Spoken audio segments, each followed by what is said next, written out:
guys, Phoenix here for a special Valentine's Day stream. Gonna play Hustle Cats. So, let's play it.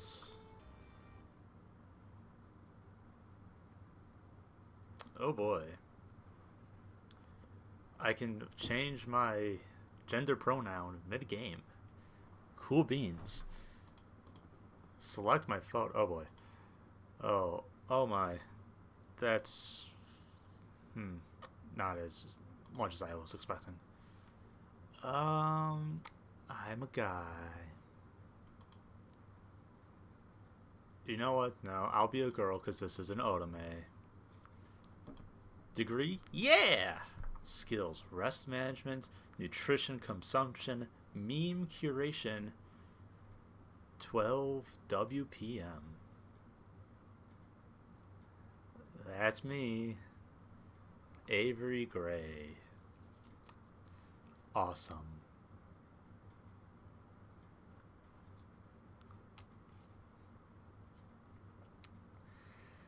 Ugh. I think I fell asleep on the couch again. Little lasers of sunlight are zapping right onto my face from the middle of the curtains. I think they've been specifically aimed to burn out my eyes. Ugh. What is it, like noon? Jeez. Not my fault. This couch pulls you in like you're drowning in bread dough. My spine pops in loud protest as I swim free from my bread dough cushion trap. I'm going to have to apologize to Aunt Wendy. I'll probably leave you a dent in the shape of my ass in the cushions. I'll probably have to apologize for a couple things, actually. Okay, I know this looks bad, but it's almost not even my fault. I can't help that clutter is naturally drawn into my gravitational pull.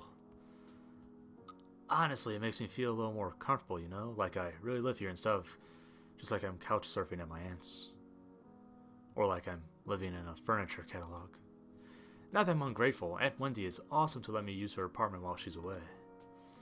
She's helped talk Mom and Dad and let me come all the way out to the city too. She's pretty cool. She's wrestling behind me like fingernails on cardboard. It makes me pause for a second, but I jump up as I realize what it is. Hey, Mochi! Knock it off! Mochi, the living trash bag disguised as a cat, stares up indignantly from inside the pizza box. He's trying to scrape some dried up cheese off the bottom again. His little mushed up face is probably trying to stare me down, but it's kind of hard to tell when he's looking with those crossed eyes. Mochi! Meow! I clap my hands a few times, break the stem Mochi! He jumps at the sound, then waddles back to the bedroom in defeat. I guess since I'm up too, I might as well get to whatever I'm going to do today. I shuffle the curtains and throw them open. My laptop is still sitting open on the coffee table. Oh yeah, job searching, I guess. That's what I was going to do. I plop down on the couch, already sinking back into the cushions, and take a look. Geez, there's so many tabs here. Which one did I leave Craigslist open in again? Not that one. This one? No, that's porn. No, this one. Oh, that's different porn. Maybe this one. Safe search is off. Nope. That's just another cat video. I was up all night watching Jelly Donut, the cat who bounces donuts on her head. I have no idea how you get a cat to do something like that. Guess that's why Mochi and I aren't internet famous. I find the tab and start scrolling through listings again. It's not like anything new has gone up since yesterday, I bet. Sidewalk cleaner intern. College credit only. Ugh. Intern comments section proofreader. Fundraiser street team intern unpaid. Yeah, it's been like this all month. Can you really blame me for giving up and watching cat videos? I know this kind of thing is supposed to take time, but try telling that to Mom, Dad, or my savings. Any of those could send me back home at any time, and wow, this is really hitting close to home for me. And I really have to get this done before Aunt Wendy gets back. Just think about writing another cover letter is making my will to exist a road away. I'm going to go for a walk.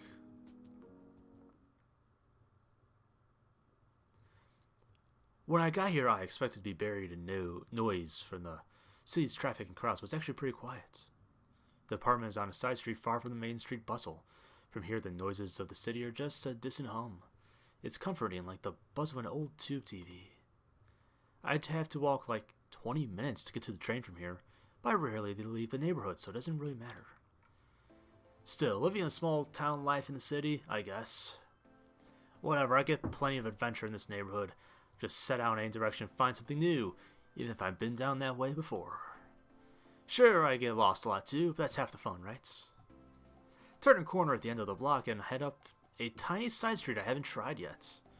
Neatly arranged trash cans line the sides of the road. I think I'm behind some stores right now. I'm expecting a dead end, but the road suddenly curves to the right. It looks too narrow for cars, but the faded white lines marking the middle seem to claim some brave drivers could try their luck. I decide to follow the sharp bend in the road. As I pass a tall partition, I'm surprised by what I see. A cat's paw! A squat 3-story building painted so ostentatiously bright it'd be impossible to miss, sits in front of me. A cat's paw? Is this a pet store or something? Man, I could get a dumb toy for my dumb mochi. As I walk closer to the front doors of the building, I don't see the aisles of pet food I expected from the broad store windows. Instead, it looks like there are couches and tables in neatly arranged rows. Oh, so this is one of those pretentious restaurants with a pithy nonsense name, huh? I can feel my interest deflate and sink into my stomach. Just as I'm about to turn and continue walking, I notice a sign in the window that declares, "Now hiring! Inquire within." Hey woo! Wayward scrub whose name I won't say out loud for the sake of anonymity. Just as I'm about to turn and continue walking, I notice a sign in the window that declares... Oh wait, I read that. I'm hardly dressed for a job inquiry, but I might as well give it a shot, right? I look to my right and I walk up to the door and see a little orange and white cat lying belly up, sunning itself against the window. Doesn't seem terribly sanitary to have a cat in a restaurant, but whatever. I like cats. Bells tinkle delicately as I tug on the handle. The heavy door creaks open. This place is so classy it feels fake. Looks like a game board exploded in here. It's not bad. Lots of cats. I like cats. Those weird tree antler things up here are a bit concerning. Anyways, this let's see. Isn't that what the palace was like in Wonderland? Like with the cards and stuff? Is a purple cat gonna start talking to me? Honestly, in this place, that seems about right. Though none of them are purple, boy, are there a lot of cats. I think I could count at least 8 right off the bat. 1, 2, 3, 4, 5, 6, 7, 8. They're all over the place, romping around the floor, sleeping on some of the built-in structures in the walls. I've barely had time to take it all in when I hear a voice call out to me. Welcome, please sit wherever you like. Helps if I had a face to go with that. I shuffle in place for a moment, at first unsure of where the voice came from. Then of whether I want to sit or if I want to keep this strictly business. Actually, I start as the source of the voice looms into view. He appears suddenly from the second-story landing and covers the length of the floor in a few long strides. You look confused. This is your first time here. Would you like me to explain a bit about how the cafe works? I'll be happy to give you a tour. His eyes are gentle. He's one of those people who smiles with his entire body. It's positively infectious.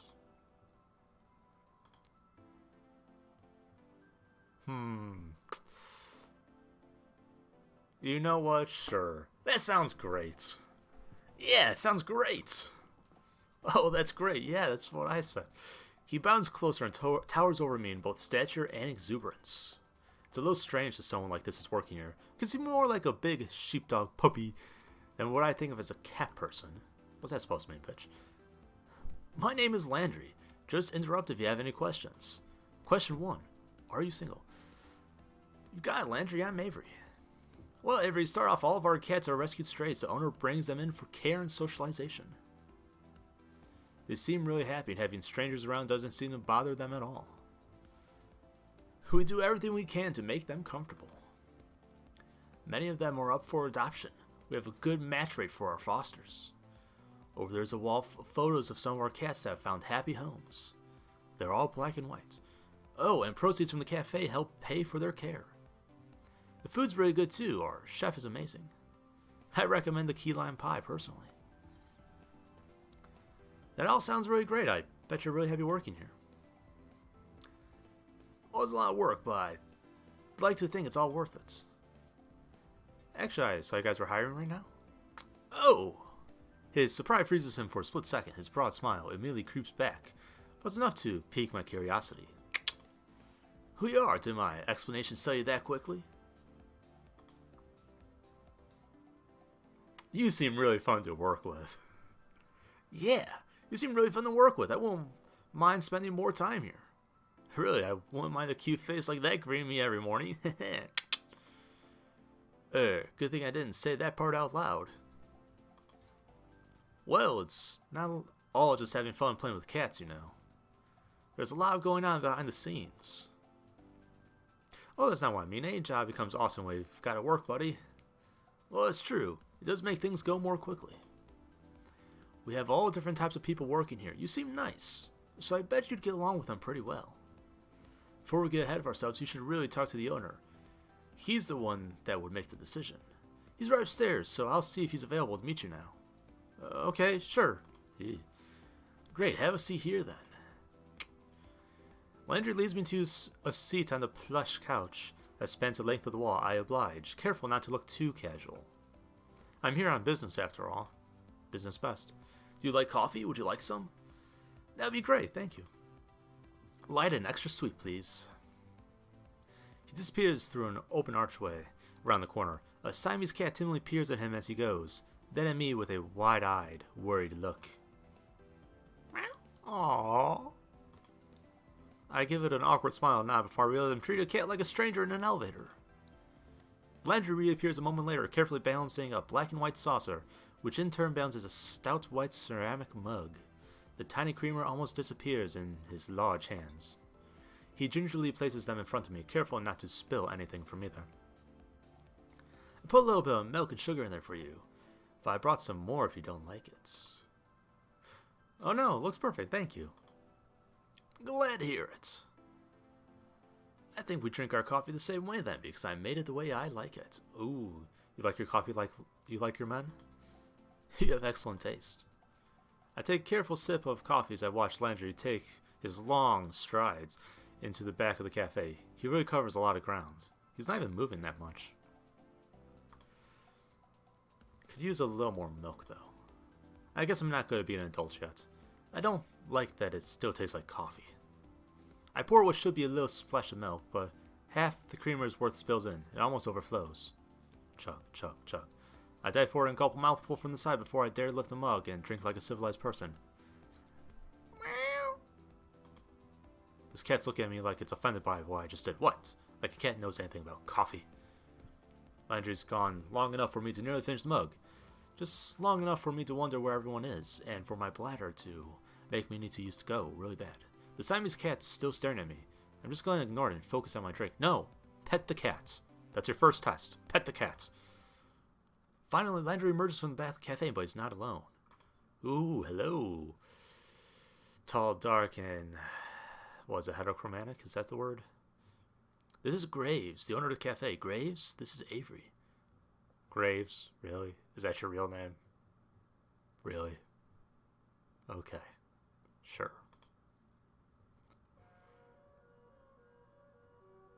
He looks like he should own a bookstore that insists and sells tomes, not books.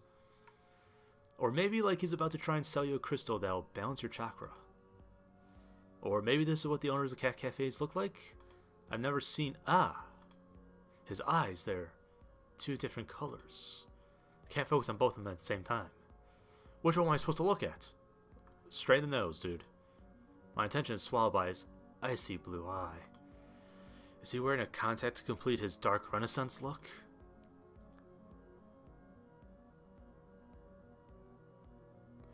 I think it was his eye. Yes, it was this. Yeah, he had the eye of a vulture.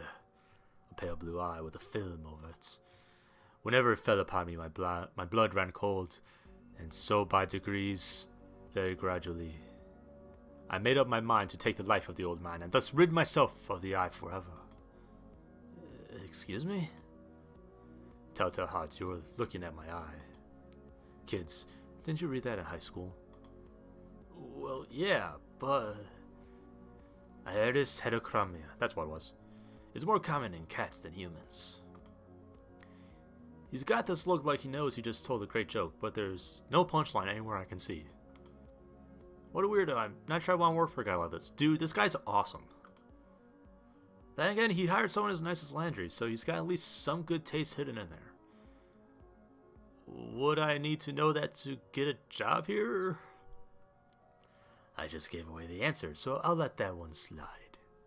Follow me, we'll talk on the second floor. Before he finishes the sentence, he's already 3 steps up the stairs to the balcony. I shake my head a little and follow him. After all, I really need a job.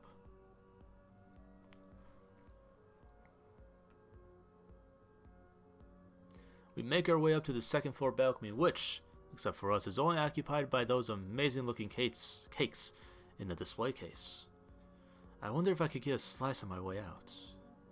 Graves leans down over the balcony of the cafe and raises his voice to the people below. Or to the cats, I guess, since cats are the only thing I can see from here. Hayes, will you get us some coffee? Is that the chef? I haven't seen anybody here besides him and Landry. Oh, I already had a cup. Is that going to stop you from another? You can't have enough coffee, especially when Hayes is the one making it. I don't think I meant Hayes. You may have. You might not know yet. What?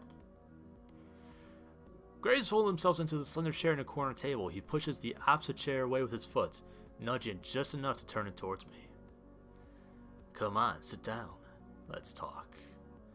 You don't have to be so stiff. Interviews are boring. Make it interesting for both of us. Wink, wink. Oh boy.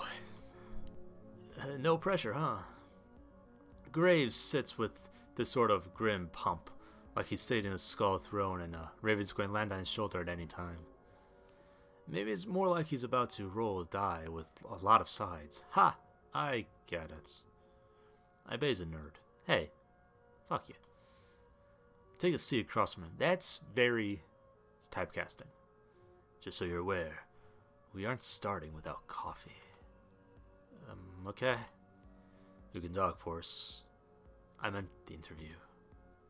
Okay.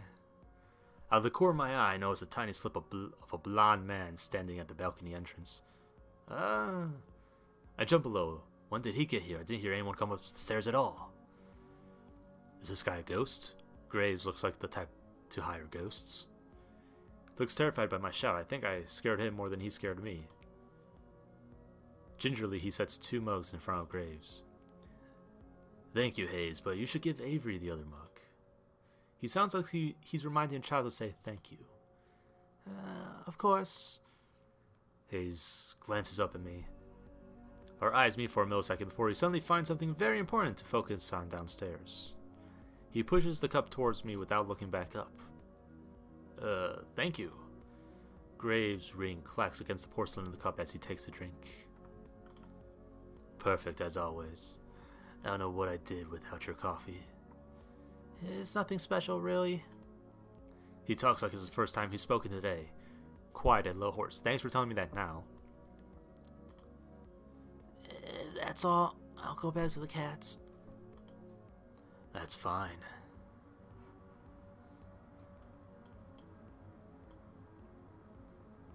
Yeah, I do get that. He does look a bit like Brent. Not gonna lie.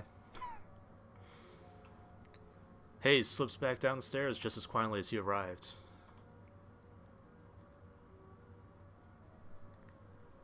Hayes slips down the stairs just as quietly as he arrived. Alright, the kid would make a great ninja.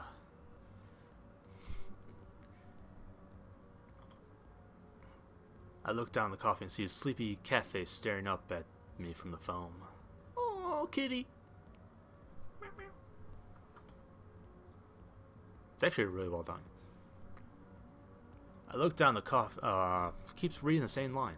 I've only ever seen the latte art on the internet before. Did Hayes really do this? I take a sip. It's not bad if you like coffee, I guess. But could really use some sugar. You don't drink art. There are packets on the table, but I can't bring myself to ruin the foam cats. Now we can keep this going. Let's interview. Ivan, start you off easy. What's your favorite breed of cats? Oh no. Oh my god, choices!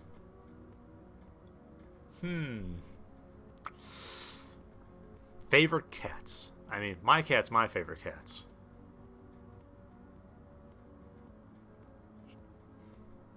You know what? My cat. My cat's my favorite cat. Do you know any other languages? How about ciphers? Just answer Japanese. Sure. What marine animal would you say best represents you? Catfish. Damn it! Why is catfish not an answer?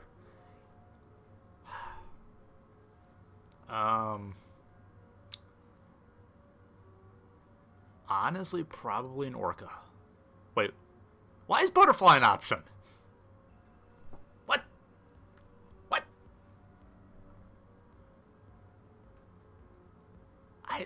Butterfly, why?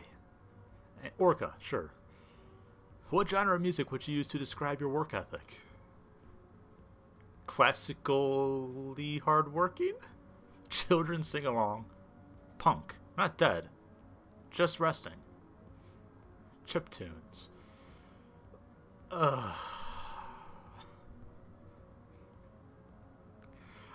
What?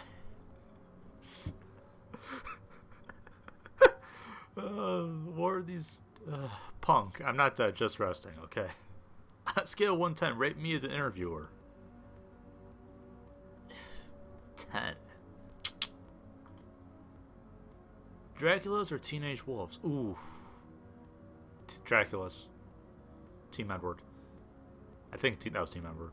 I don't know Twilight. Just kidding with that last one. Interesting, good. I like interesting people. Good. He leans forward, appraising me with this terrible smirk on his face. He's like the cat who ate the canary. Maybe I don't want to be interesting by his standards, but it feels kind of flattering nonetheless. Thank you? You start tomorrow. Yay! Wow, great, thank you. I wish getting a job was that easy. Don't run off yet, I have paperwork for you. Oh yeah, of course. First, what's your favorite type of man? What? Graves pushes away from the table, coffee cup in hand. He nabs my saucer, even though I'm not quite finished, and slinks down the stairs. He returns as if he never left, trading the empty coffee cups for a small stack of papers and a pen. He places them in front of me. So, what will my job be? We'll see. Do you hire me with no position in mind? Is this how this guy usually works? I feel like I'm in a daze. Too much information, too much coffee. I take the papers and skim them, signing pretty much anywhere I see an X in a line. That's it for all. That's what's it all for, and why is there so much? Probably taxes and stuff, I don't know. And who cares? I've got a job. I push the papers back towards Graves and he eagerly scoops them off the table. Perfect. We open at 11. Be here at 8. We'll have you help with the morning prep. My displeasure must be pretty apparent because his mouth cracks into another smirk. You can work a later shift after training. You want to deal with those cursed mornings for too long. Okay, that's fine. Now go. I have a lot of work to do before tomorrow. You need to get to work fixing that sleep schedule of yours. How do you know about my sleep schedule? That's creepy. Okay. He seems lost in his own world right now, poring over the paperwork I just filled out. I guess there's all sorts of tax stuff you have to deal with hiring people. Why'd he do it so casually? Well, whatever, not my problem. I head down the stairs. Landry's back. He looks uncomfortable waiting at the foot of the balcony, but perks up when he sees me. Also, he stood up straight. Also, his back is... Anyways, enough double entendres. I'll see you tomorrow, coworker. Oh, congratulations. You can meet everyone else tomorrow morning. I'll make sure they're all ready for a meeting when you get in. How many people work here? Well, there's me, Graves, of course. You met Hayes, Finley, Mason, Reese. That's it. It shouldn't take too long for you to get to know them. Okay, great. I'll see you tomorrow then. Great, see you. Wahoo! Wow. I'm gonna live it up a little. Gonna paint this town red. Why? Finally have a job.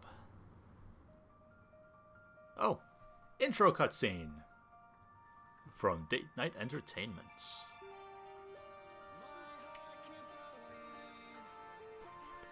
This is actually a decent song.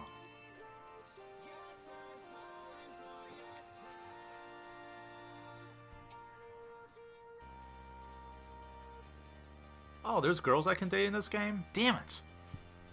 If I'd known that, I would be dating the girls, but nah. I decided I'm going for Graves.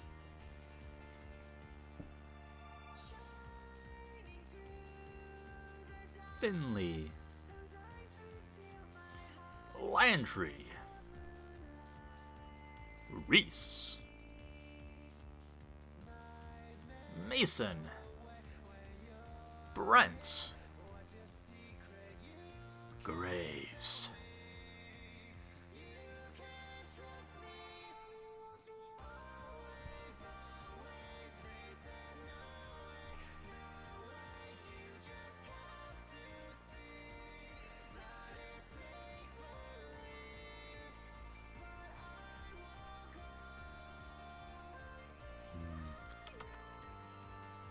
Cherries and strawberries.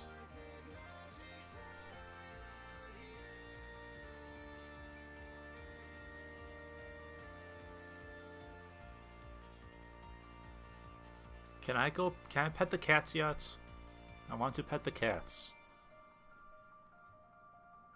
Is there a VR game where you pet cats? Because I would pay for that. Wow, that was disturbing. That lamppost just rusted up.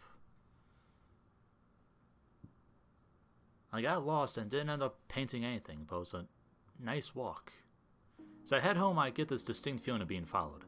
I didn't really know that was a thing that actually happens, but it's hard not to notice when you see some movement out of the corner of your eye. I turn around, a sleek black cat stands in the middle of the road. It sits down when we make eye contact and thumps its tail testily against the pavement. It's got different colored eyes. I guess heterochromia is really pretty common in cats, huh? Should I, try to bring it to the cafe? They take care of strays there after all. I should try. I crouch down as low as I can and reach my hand towards the cat, beckoning to it. It doesn't move. I make those little schmoochish noises that seem to work on some cats.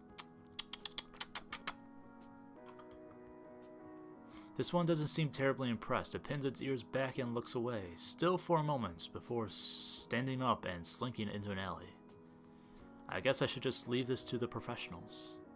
Aw, kitty. It's time to celebrate. I'm gonna wreck this pizza I grabbed from Pizza Lloyd's on the way home. I picked up a can of wet cat food from Mochi from the corner store too. I figure we both deserve a celebration. Mochi! Get your fat lump out here! Mochi! I have good news. No answer or indication he's even in the same room. You know, he never even asks how my day was. What a bitch. I know how to do this. I walk over to his food bowl and crack the lid of the wet food. In a flash, he's at my feet, tail shaking like a rotor behind it. Come here, you big moron.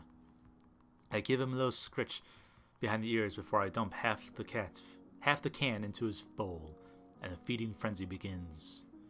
He acts like I never feed him. Whatever, I'm going to go do the same to this pizza. After a quick jaunt to free myself from the shackles of non-pajama clothing, I flop down on the couch, dinner in hand, laptop in my face. Oh, it looks like there's a new Jelly Donut video. It's a video of her sleeping in a donut box. That's hilarious. I love that dumb internet cat. She's always doing something ridiculous. I wonder how her owner gets her to do these tricks. That flooring seems familiar. Where are these filmed? Let me guess. At the frickin' place you have a job at. I spend the rest of the evening picking through the video archives. I can feel myself sinking into the bread dough couch cushions. Ugh.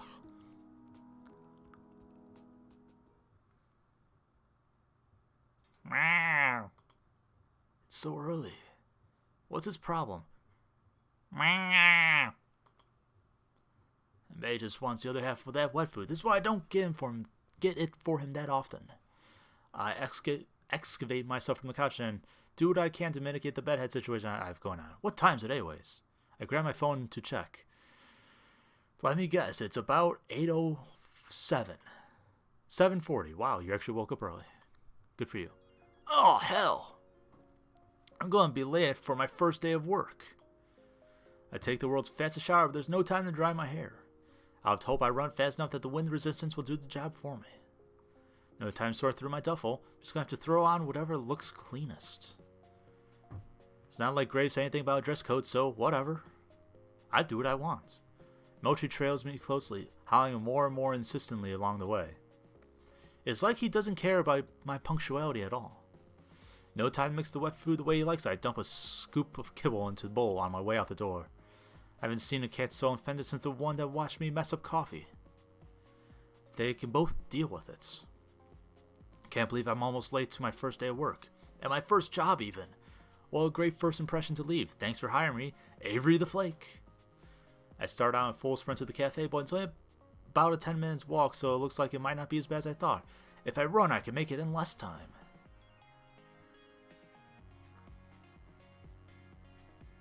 Here it is, a cat's paw. I got a good look at it when I was here yesterday, but it feels totally different when it's your workplace, you know? It's kind of nice to think about. Hey, Avery! Landry peeks us out of the doorframe and waves me in. I'm surprised by how many people are standing around. Graves, Landry, Hayes are there. Also a few others I've never seen. I only see a few cats right now, but they seem utterly disinterested in everything we're doing. They're all piled in a sleep cluster by the window. I feel a little embarrassed that I'm so disheveled, but I'd rather be on time with wet hair than late and looking perfect. Good. You decide to challenge the morning sun after all. Now that the star is here, we can start this show. Still as weird as yesterday, I see. Got another sucker, boss? That's esteemed co-worker to you, Reese. You just keep collecting these strays. Before we get too far, everyone should introduce themselves to Avery. Avery, we've already met, and you already know Graves. Did you meet Hayes yesterday? Briefly, hello, Brent. Hello. It looks like he's going to try to slip between the cracks in the tile. How does a guy like this handle a job that deals with people? Brent is a great barista. Should I call him Brent or Hayes? He's a great help in the kitchen, but he likes to spend a lot of his time with the cats, too. He flashes me a quick look. The side of his mouth upturns ever so slightly, like he's trying to smile, but he's out of practice. I reach out to shake his hand. He's practically bracing for impact. Before I reach him, a bright light flashes on the corner of my vision. What? Is that a camera? Oh, sorry, sweetie. I thought I'd turn the flash off. I whip my head to the other side of the lineup. The girl on the end is aiming her phone directly at me. Sorry, don't mind me. Just want to commemorate our new employee. I'm Finley, and I take care of social media. I like Candid, so I'll try again later when you've forgotten about it. Finley is also... Graves! I know what you're going to say. Don't ruin the surprise! Graves let out a soft bark of the laugh. Alright. You tell Avery whenever you're ready. Thank you! The two in the middle of the lineup look beyond unimpressed. One is a smart-mouthed guy, Reese. And the other looks like someone I wouldn't want to mess with. Finley puts her hand on the shoulder of the tough-looking woman standing next to her. Since she's not going to introduce herself, this is Mason. She's our head chef. Or our only chef, I guess. Well, nice to meet you both. Yeah. Finley reaches up and places her hand against the back of Mason's head. She pushes her hand forward, forcing Mason to nod. I'm amazed Mason is putting up with this. Wow, that's the most you've spoken all day! She likes you already, Avery. Mason makes a quick little noise that could either be a laugh or a grunt. Huh. Maybe it was both. I like Mason. How kind of you all to save the best for last. Maurice, and I'm the one you'll be answering to after Graves, so you better stay on my good side. I was sworn Landry was second command here, so I don't know what this kid's talking about. I didn't see him at all during the interview yesterday. I'm on cat detail today, but don't think that means I won't be keeping an eye on you. Cat detail must mean taking care of the cats. Oh, wow, obviously. I'm learning quickly. I don't know why the second command would be so eager about telling me he's gone clean litter boxes today. Maybe it's a weird status thing here. Ew. I'll be on my best behavior then, I guess. Good. Okay, that should be everybody then. Avery, you'll be training with me today. I hope that's okay. It's fine with me.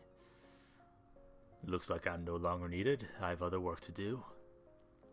You know where to find me.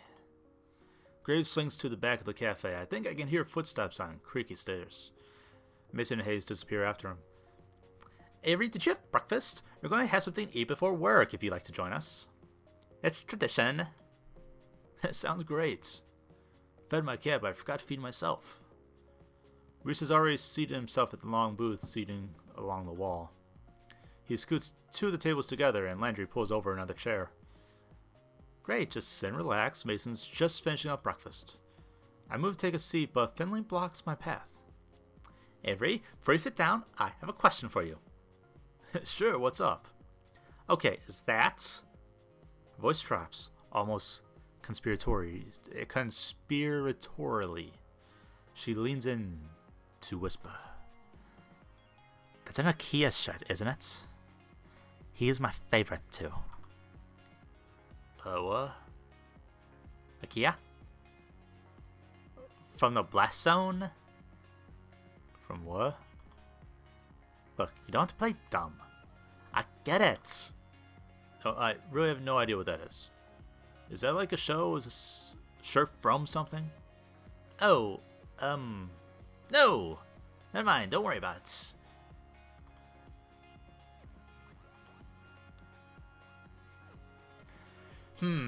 Let's see. If I wanted to get with her, I would say this. But I'm totally going for Graves, so... I just thought it was a cool shirt. Well, it is, but it's weird to buy things from games you haven't played. Oh, it's a game. I play some games, but I haven't heard of that one. I like a lot of retro games, so if it's new... Oh, it's a different type of game. It's an Rogue, I assume. Never mind. Well, now I'm curious. No, it's okay. You probably would like games about boys fighting. Oh, it's a yaoi Rogue. Oh boy. Or maybe you would. Okay. Maybe I'll lend it to you sometime. If you prove yourself worthy. I'm not really sure what that involves, but sure. Okay. She gives me a grin and a wink, then takes a seat at the table next to Reese. I noticed that somebody set the table while I was talking to Finley. Mason Hayes should be out in a minute, Avery. Come, sit down. Sure. Where should I sit, though? Click. Well, there are some unspoken rules about this sort of thing in placing. You never know with new groups. Landry answers the conundrum for me by beckoning to a seat between him and Finley. Quietly, I take the seats. Mason emerges from the back with a large tray balanced atop each hand. One tray is a giant stack of French toast, the other is some kind of egg thing. I'm not sure about it, it looks amazing. Whoa! I had no idea how hungry I was until just now. She sets the tray down in front of us, then returns to the kitchen. Hope she gets back soon because I'm about to be on that egg thing like mochi and wet food. Mochi! Mason returns a few moments later, cradling 6 empty coffee cups in her arms. Hayes follows in tow, carefully balancing a carefree carafe full of cafe. They set the cups in a carafe on the table and take their seats. Hayes' butt barely hits this chair before the others start to dig in. I'm a little afraid that I'll lose my hand in the fray if I try and jump in now, but I'm so hungry. Landry reaches out an arm from behind the fortress of French toast slices. He Light bats at Reese's hand as it reaches for the syrup pitcher. Save some for Avery. Jeez, calm down. You're the one stealing all the food. I haven't taken any more than usual. Breakfast is important. While everyone shouts and shares across the table, I help myself to a bit of everything. I'm not used to eating a real breakfast, especially one that didn't come out of a microwave, so I'm going to savor this. Wow, this is amazing. Mason, what is this egg thing? It's egg. Mason's eyebrow shoots up. She looks at me like I grew another nose. Frittata. Is that like a souffle? Looks like it'd be really hard to make. Just eggs and vegetables in a pan. Still, I know I wouldn't be able to make something like that. It's really nice to have a real breakfast. What do you usually eat, Avery? Mostly cold pizza or toaster tarts, I guess, if I remember to get them. Mason glares like I just knocked her plate on the floor. She stares directly at me, through me, with a hard look in her eyes. You eat here now. Always. Yes, ma'am. Can I still have pizza sometimes? Not for breakfast. Ever. I can hear Finley and Reese snickering. Okay, but other times are still okay, right? Mason rolls her eyes and goes back to her coffee. Reese stares at me between bites of French toast. Everyone, we're done. We need to talk about dress code. Oh, Reese, don't start this again. Shh. It's important parts of a new employee orientation. Landry passes a positively pained look at Reese. He glances at me, but a poke to the ribs from Finley sends him staring back at his plate. Landry, you're such a mama bird sometimes. Lighten up! Avery, look at this place. We take our visual representation very seriously here. Mason gives another grunt. Dude, your pants are halfway down your ass, Reese. Shut the fuck up on dress code. Hayes places his empty plate and cup on Mason's plate and takes the stack into the back with the urgency of a tactical retreat. Graves and I expect a certain level of decor with the waitstaff. Is this about my outfit? I woke up a little late, so... No, this is about uniforms. Mason pushes her chair away from the table with enough force and it wobbles briefly on two legs. She stands and takes my plate in one fell swoop. Opening soon. Time to get ready. She picks up the now empty cast iron skillet with one hand and balances a few of the other plates on top. It looks heavy, but she's holding it all like it's nothing. Come on. She stares me down and gestures to the back room with a head nod before she heads into the kitchen.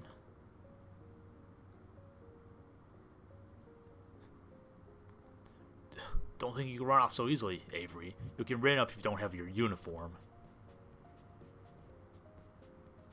Click. There it is. Sorry, I have a personal rule where I don't listen to any words from people whose pants are halfway off their ass and have a hat on sideways. So, later. Is Mason really the only chef here? That must take a lot of work. I bet she could use some help. Mostly I'm just grateful she gave me an out. Whatever Reese is planning, it doesn't sound like anyone but Finley cares for it. No, thank you. I think Mason and Hayes want my help, though. Fine. If Mason needs your help. But you're not off the hook for this yet. Reese. Oh, come on, Landry. Don't look at me like that. Something's definitely up.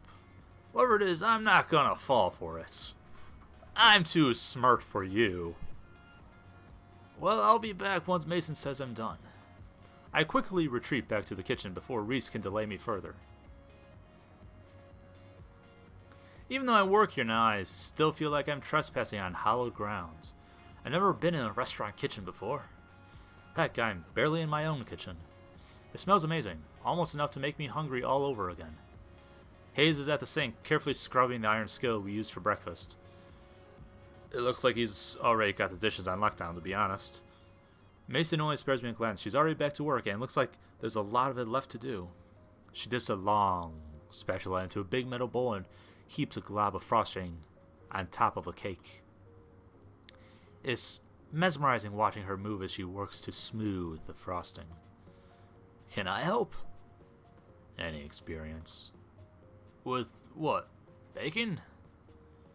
Don't know why I asked.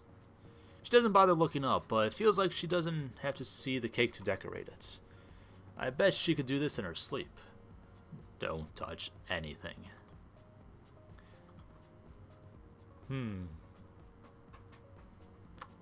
seem really busy. Are you sure? I mean, I can help. I bet you're really busy, though. Are you sure? Babysitting takes longer than doing it myself. Ouch. Come on, there's gotta be something I can help with. You did ask me to come back here for a reason, right? To save you from Reese. Oh, thanks. If you insist, carry those boxes out. She gestures to a pile of collapsed cardboard boxes saying by the kitchen door. They're all much wider than my arms can go around and about half my height. What the heck were they shipping here? Horses? Oh, darn. I just looked it up. I can't date Graves in my first playthrough. I need to date everyone else first. So, Mason, I'm dating you. That's my choice. That's what I'm going for. Roger, out where? Out back. Throw them wherever. You can count on me. No time for insignificant details like logistics or arm strength. I'm gonna do it. I try to wrap my arms around the flam boxes, but I was right. My fingertips barely touch either side. I can't just pick them up in my hands either. They're too thick to grab from the top. Maybe I balance boxes on my feet like so, and brace it in my hands like this. There. Now how do I walk out the door like this? I guess I could just waddle. Huh. I start a rough sudden noise behind me. The cardboard slips from my hands and cascades to the floor in a floppy, boxy avalanche. The sound happens again. I turn around and throw Mason's face away from me. I can see her shoulders shaking ever so slightly. Is she laughing? I mean, it probably does look pretty pathetic. But I didn't think she would be the type to even know how to laugh. She seems like she'd get mad at me for goofing up. Use twine. Right there on the counter. Wrap him. Oh, haha. Oops. Yeah, whoops, there's some twine right there. With some effort, I collect the boxes again, then loop twine around them a few times. She's totally right. Now I just have to grab the string and I can drag them out. You look like you're going to hang glide on those. Maybe if the wind kicks up, I'll give it a shot. Huh. I look over and even Hayes is laughing a little. Though when I show him a quick smile, he hurries back to the sink and resumes scrubbing with fervor. Those two are tough customers, but I'll bet they're not so bad once you get to know them. I'm going to do just that. Hopefully. Anything else I can lend these muscles to today? Hang on a second. Got plenty of muscle of my own. Oh, okay. Well, let me know if you need any help.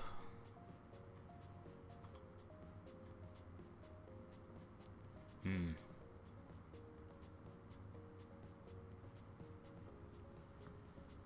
guess I should find where Landry ran off to. He's training me today, after all. I think he went upstairs. Head over to the foot of the staircase, but a cat has taken station right in my path. It's sleeping belly up, stretched out to nearly the whole width of the step. Buddy, that's really cute, but that's a dangerous place to sleep. It doesn't dignify me with a response. Instead, the fat orange cat shimmies in place to settle itself even more. It sounds like a cat. Gently, I nudge it to see if I can get the cat to move. Someone's going to trip on you if you don't move. It's not going to be fun for either of you. It opens one eye in a thin slit, then makes a murmuring noise and flicks its tail. Meow. This little tiger isn't going anywhere, is it?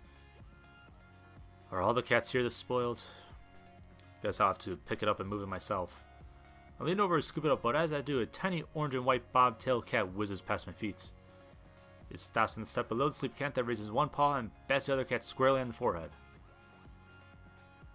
The sleepy cat wakes up and hops to its feet. It looks angry. Am I going to have to break up a cat fight? Hey, you two. The bobtail flans his ears and stares intently at the orange cat. They both perk up and hear a voice from above. Is Hash Brown sleeping on the stairs again? The orange cat, Hash Brown's I guess, trots away. Landry works his way down the stairs, eyes on the bobtail kitten.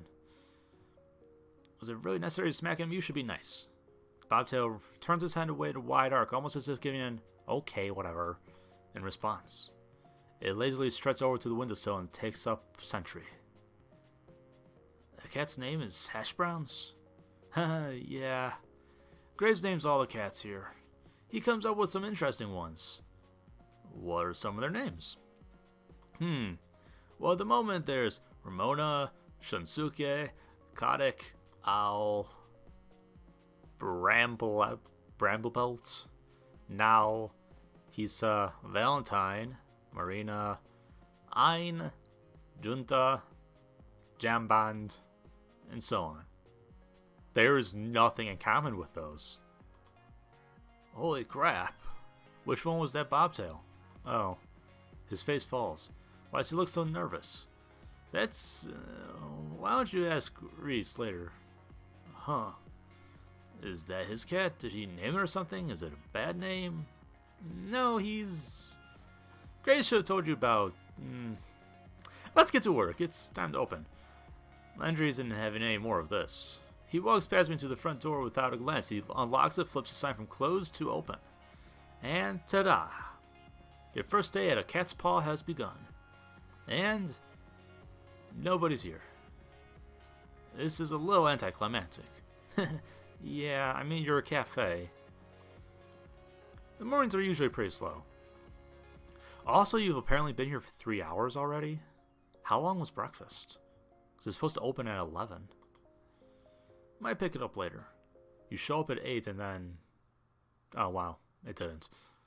At all. All day.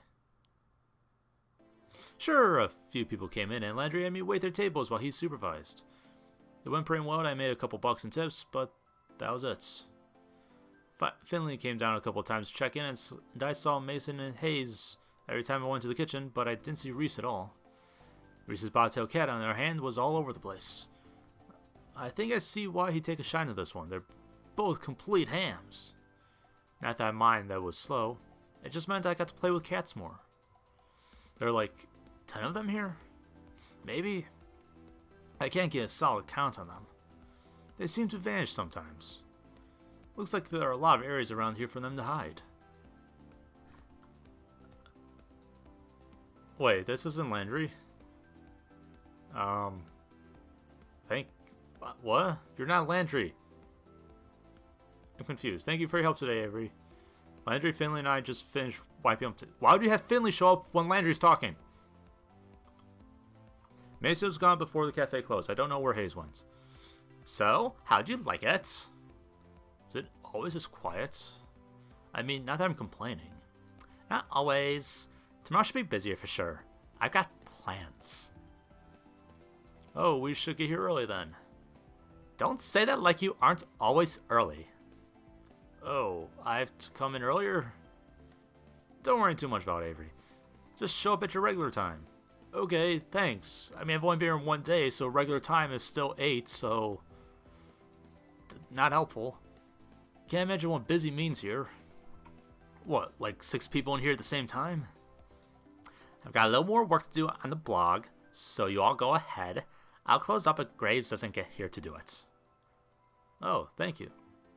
Avery, you can head out. Thanks. Are you leaving now? I could walk with you.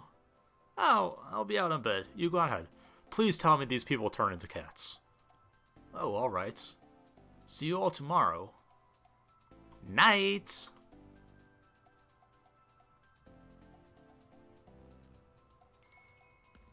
The door closes behind me with a jingle. I have a job. My coworkers are pretty cute. I get to play with cats. And if this works out, I should be able to afford a place of my own soon. Wait until my parents hear about this. I'm feeling pretty good right now. I can't help giving a little celebratory fist pump. Alright. I think I just heard someone snort a laugh behind me. I thought I said that pretty quietly. Turn around to see who it was, but there's nobody there but a cat. Two cats, actually. Cats from the cafe. Reese's cat and Siamese cat, to be precise.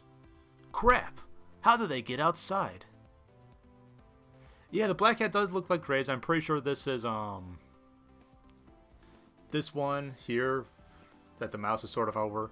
I'm pretty sure that's going to be Reese. And then the Siamese cats is going to be Hayes. Did I let them out when I left? It's real bad. Pretty sure one of the first rules of working in a cafe is do not lose the cats. Click. There. They're not looking at me anymore. Now's my chance. I start creeping towards both cats. If I move too suddenly, I might spook them. I make a few steps before I see the bobtail's ears swivel back to face me. Without turning the rest of his head, it takes a springing leap and heads down one fork in the road. The Siamese cat continues down the same path, as casual as anything. I can't get both of them, but I need to get at least one of them. Better decide who to go after. Click. There it is. Let's follow the Siamese cats. Bobtail's on me, clearly, but Siamese cat hasn't picked up on me yet. My best chance right now is probably following the Siamese. It's kind of far down the path. I better pick up my pace to catch it. I try and mimic those long strides. Landry always takes cover more ground, but that doesn't work out so well.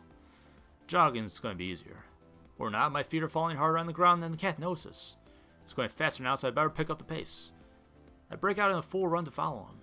He definitely knows I'm there now, but it doesn't matter. I have bigger legs, so I'm going to catch up sooner or later. That you can't. No. You have longer legs, but they have more legs. I'm a pretty good runner. That's not helpful.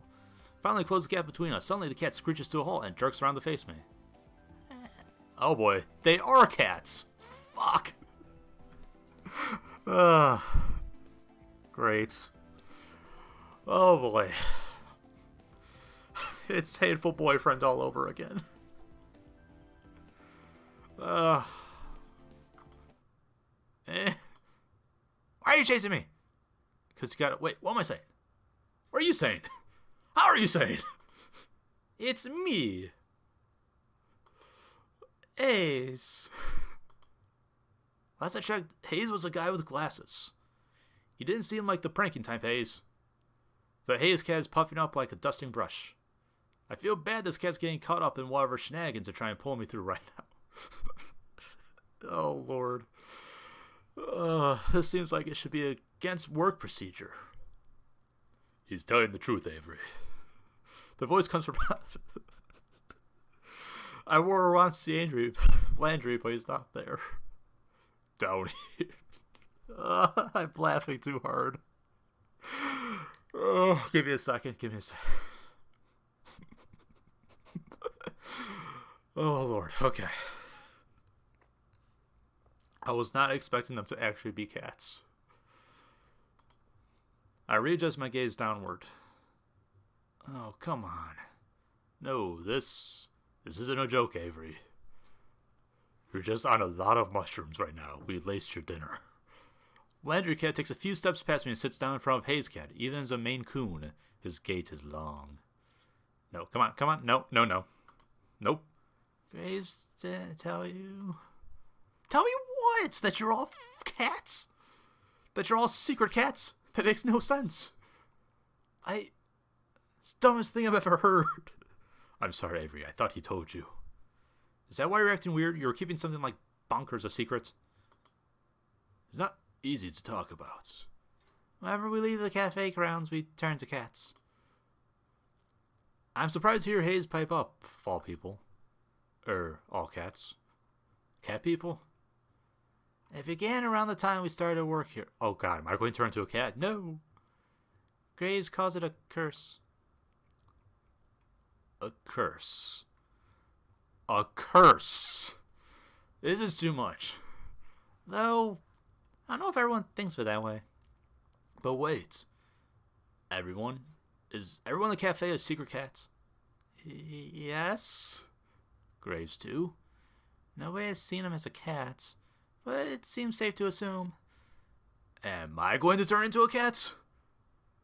Landry isn't even looking at me anymore. He's avoiding eye contact as hard as he can. Hayes does the same. Neither answers. I'm going to turn into a cat. Oh, come on! Sorry, Avery. Maybe you can stop it. We don't know what causes the curse. Maybe if you talk to the others tomorrow. Yeah, okay. Sure, why not? Let's have a whole cat council. We can invite Hash Browns, too. Is he also a person? You can see the fur between Hayes' shoulders rising on end in a little ridge. Seeing that takes the wind out of my sails a little bit. You're being sort of insulting. Yeah, alright. I'm too tired for this. It's better be a weird dream or something. A weird, work-induced hallucination. Sorry, Avery. Not listening to talking cats anymore. Bye. Oh, Lord. Oh, this game got so much better. Oh. Oh my god. The sun's barely gone down, but I'm capital letter done with today. This is too much. Don't forget the good food this time. God damn it, Mochi's a person. Why is Mochi a person? Did someone just say something? There's nobody here but Mochi. Oh, for crap's sake. I find him standing next to the food bowl, looking at me with those expectant eyes. I gently nudge it with my foot. Just say that. Nope, okay. Nope, I'm done. I dump the rest of the canned food in the bowl and scurry out of the kitchen. Then dump myself in the bed. I don't even want to talk about this right now. Or maybe I can understand Mochi because I'm turning into a cat. Maybe that's what it is. I'm just gonna sleep in a real bed for once. Maybe sleeping on that couch so much is messing with my head. Even though this morning you woke up in your room on your bed somehow, despite going on the couch last night. Anyways, don't usually close the door, but I think it's a good idea tonight. I don't want Mochi whispering to me in my sleep. Less kibble, more wet food. I wake up early enough to surprise myself. This is gross. Who does that? At least I slept fairly well, all considered. Also, if they only turn into cats when they leave the store, how was Reese a cat in the store? Anyways. My cheeks hurt, kind of like I'm getting one of those real powerful zits. Just when I have a job where I see people all day. What perfect timing. I kick my legs free of the big blankets and roll off the side bed with my usual grace. God, this thing feels gross. I don't have any acne stuff with me here, but maybe Wendy has something to put on it. I trundle over to the vanity to assess the damage. You have whiskers, dude. Called it. That's not a zit. That is a whisker. There is a whisker growing out of my face.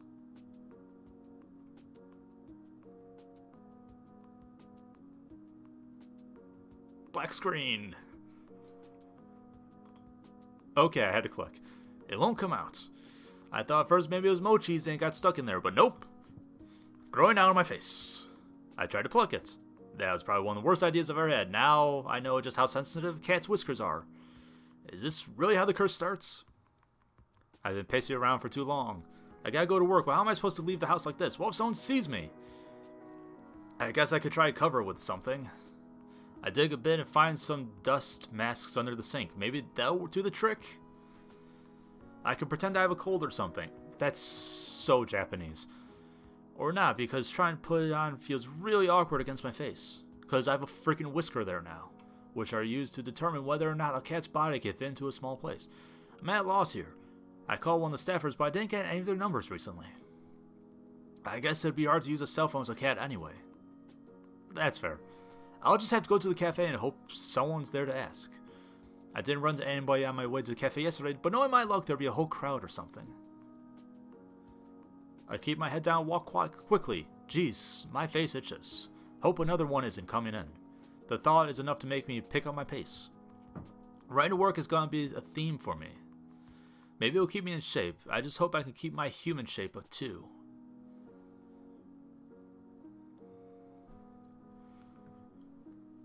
Why are there so many people milling around in front of the cafe today? This is exactly what I was dreading.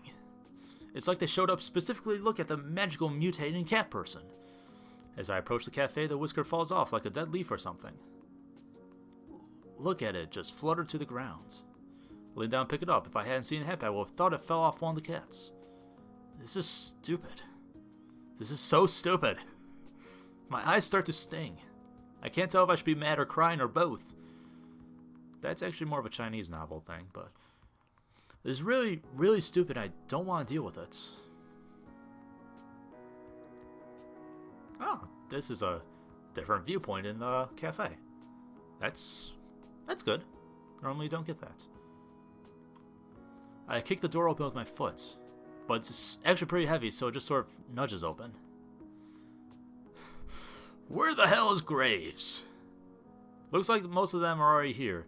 They're already sitting at the table for breakfast, like this is just a regular normal day where nobody grows cat whiskers. Oh, Avery! Didn't think he's in yet, what's the matter? This is the matter! It's a whole dumb situation! You probably can't see the whisker I'm waving around, but I don't care. He knows what I'm talking about. Oh, is that yours? What kind of cat are you? I'm not any kind of cat, I'm a people! Person! I can't believe this. Oh, come on, Avery. Should have known this was going to happen. How would I possibly... How the hell was I supposed to know that? It's like somebody here didn't read her contract. Oh, right, I said I was a female. The safe areas and other tips are mentioned in the welcome pamphlet. Oh, that's Reese, my bad. What contract? You signed some paperwork when you started here, right? Yeah. Well? How can you all be so chill about this? We work for an evil dungeon lord who's turning us into owls and cats. I don't think they're called dungeon lords. Avery, none of us are happy about it either. We're doing what we can. There's gotta be more you could be doing. Where is Graves? Maybe upstairs, but I don't know. I remember hearing Graves going up some creaky steps yesterday. Maybe that's his office or something. Whatever it is, that room's gonna be missing the door after I kick it off its hinges. I storm towards the back of the cafe. The steps must be back here somewhere.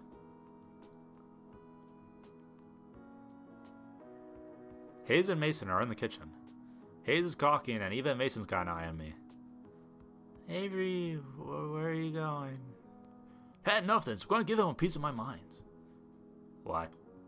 It's cursed crap. The others trail me to the kitchen. What am I, the cat herder? Avery, chill out. We aren't all mad about it. Most of us signed up for it on purpose. It's done some good things for some of us. Well, I'm mad, but I'm mad as hell. Turning to a cat won't do jack for me. I know you're mad, but it's not Graves' fault. I mean, it's Graves' fault for not really explaining it to me. That's more what I'm mad at. He does a lot to help us. We owe him. I don't owe him a damn thing. Seriously, Avery, shouting at our boss is going to change anything. There's nothing we can do about it right now. Let's just sit down and talk about it.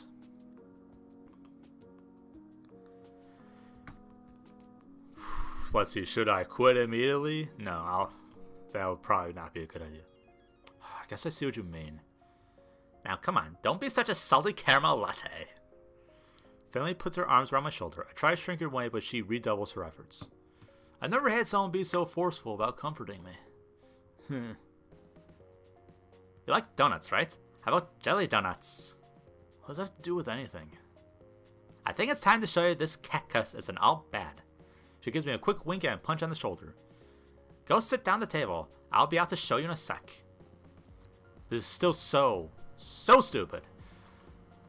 The frustration festers in the pit of my stomach, and now I don't even have anywhere to put it. I feel another hand slam me gently between the shoulder blades. What is with these people? This time it's Mason. Didn't eat yet, right? No, I've been freaking out about this all morning. How am I supposed to eat? She doesn't lift her hand. I feel like a weight on my back. Stop sulking and sit down. Eat. Is that a comfort or a threat? Good food calms you down. She gives off a firm but gentle push towards the dining area. It's like being scooted forward by a steel pillar. I guess I might as well sit down. I return to the front of the cafe and flop down in the chair at the head of the tables. After all that following everyone was doing before, nobody's bothered to come back out yet. Maybe they think I could use a space to cool off. It feels a little like I'm in timeout. First out of the kitchen is Hayes, of all people. He tiptoes up and delicately sets a small teacup down in front of me. It's chamomile and lavender tea. It can help with stress. I drink it sometimes when I'm overwhelmed too. I have an IV specifically for chamomile lavender tea. Hayes flinches a bit when I look at him. I pick up the teacup and hold it up to my face. It smells lovely, at least. He looks at me with his eyebrows upturned until I take a sip. When I oblige, I see what he means. This is pretty calming. I let out a deep sigh. I can feel my shoulders slump a bit. Hayes seems relieved that I've approved. He takes his permission to sit down and takes a seat next to me. You know, I get anxious a lot. You probably guessed that though, huh? Yeah. Some things help me out, like the tea. But I think the thing that helps me out the most is being a cat. I know that must sound pretty stupid, but it's nice to have somewhere to go. I like that I can curl up in a tiny corner and nothing's expected of me. It helps me a lot. That really does sound stupid. That's what we mean when we aren't mad about it. No, I think I get what you're saying. I don't agree, but I get it. Thanks. He doesn't seem to know what to say. He just sort of staring down at the table and picking pieces of paper, napkin in front of him. Click. Ugh. Let's see. Following a walkthrough. Leave him alone. Okay, I get it for someone like him. Does that mean I should give him his space? He's definitely right about the tea, that's for sure. He probably should have poured some for himself. Heck, he should have probably had an IV of it. I already made that joke, game! He seems so on edge all the time. What about the others? Do they get something out of this too? Esteemed patrons! May I have your attention, please? Especially you, Avery. Where's her voice even coming from? Down here, kiddo. I look down and... You're Jelly Donut! It's me, a real-life internet sensation. You're so surprised. Just see the look on your face right now. Wow, so you really capitalized on this curse, huh? I just started making videos as a way to have fun with the situation. Who knew it would make me a celebrity? I'll give you my autograph later if you like. No, I'm fine. She gives my leg a playful pat and then gives me a wink. You're so starstruck. I'm not. You so are. I bet you spend a lot of time on the internet. I bet you know all about me. No. You're blushing. Why would I be blushing about a cat? Well, cut the stick, both of you.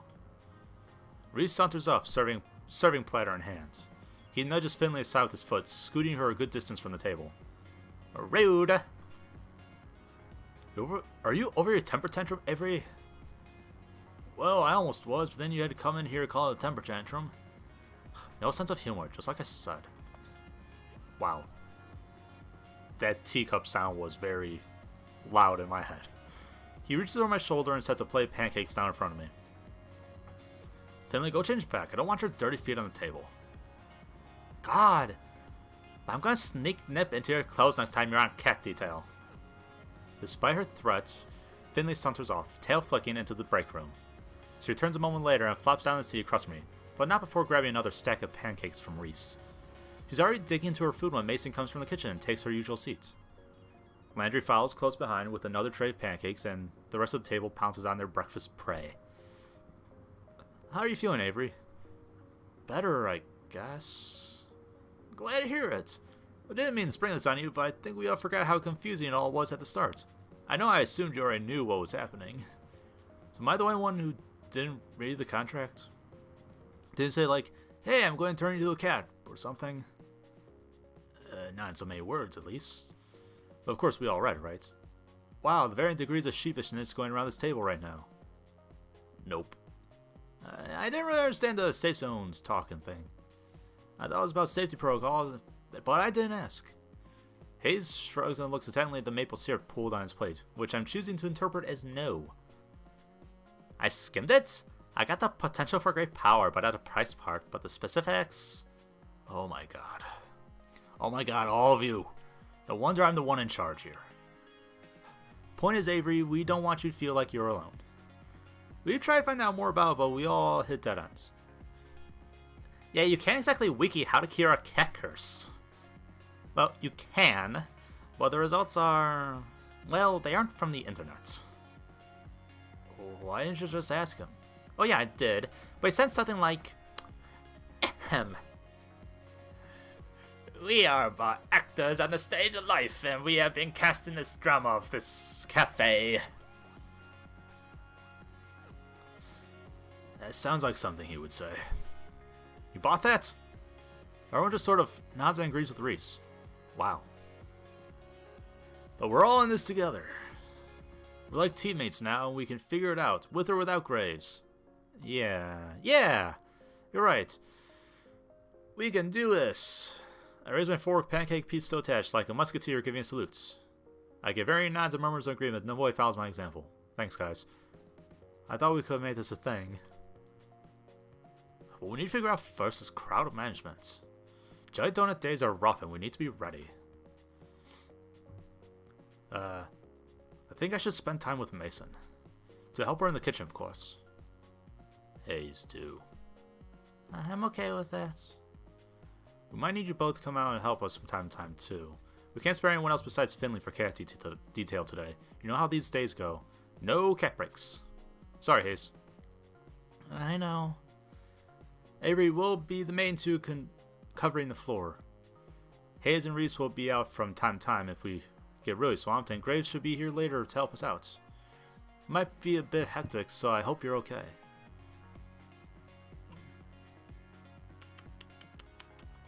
Click. Let's see. What a hassle. This sounds like such a hassle. Why do it all? Or wait, why do it at all? Oh, anyways. Are you kidding? We raking some sweet, sweet cash on Jelly Donut days. Hope you got a wallet big enough for all the tips you'll get. How do you guys spend money if you're cats? It's good publicity. We aren't in a very convenient spot, so we'll take what we can get. Yeah, those are pretty good points. Although I'm feeling the point about the tips more personally. Mason, are you ready? This is going to be a long day for you. I like a challenge. Not finishing until we get back to work. Yes, ma'am. Reese shovels one last pancake in his mouth and, without even finishing chewing, grabs his plate and hurries after Mason. Hayes at least manages some grace in his exits. I better go get ready too. My public awaits. Finley hands me her plate, then dramatically flicks her hair away from her face like a starlet in a photo shoot. She disappears into the back as well. Alright, Avery, drink your coffee because it's time to get energetic. Yeah! Good, because if you look outside the cafe and around the corner... Oh man, is that why there are so many people out front? Yep. Better chug this coffee then. Well, better get pumped. And oh boy, did it become busy fast. There's a crowd of people as soon as we open the door, and they're all clamoring to see the internet sensation, Jelly Donuts. They pour in like a leak in a ship's hull. Landry tells me that sometimes we have to cap the number of people allowed in at a time, but it's not that bad yet. Hopefully the number stays down until Graves gets back. We'll need the crowd control in the afternoon. Where the heck is he anyway? I'm sure he has a lot to deal with. There's a lot more to managing a restaurant than what goes on inside, I'm sure. Also cat stuff. He always comes to help out sooner or later. I'm having a lot of trouble picturing Graves waiting tables. Maybe he wears that uniform Reese is so obsessed with. Okay, I don't have time to sit here daydreaming about that. There are tables to wait. Boy, are there a lot of orders for donuts and coffee today. Didn't even know that was on the menu. You're literally at a cafe. I guess it's pretty on point to offer donuts on a day where Jelly Donut is in the cafe, but somehow I hadn't expected it. I don't see them in the pastry case. Maybe they're still in the back? Better go check. Hey, Mason. Are there donuts back here? Oh yeah, there are. Whole stack of them, and they're still warm. Oh, they're those cakey donuts that are so good, too. Shouldn't be hungry after such a big breakfast, but they look amazing. The coast is clear.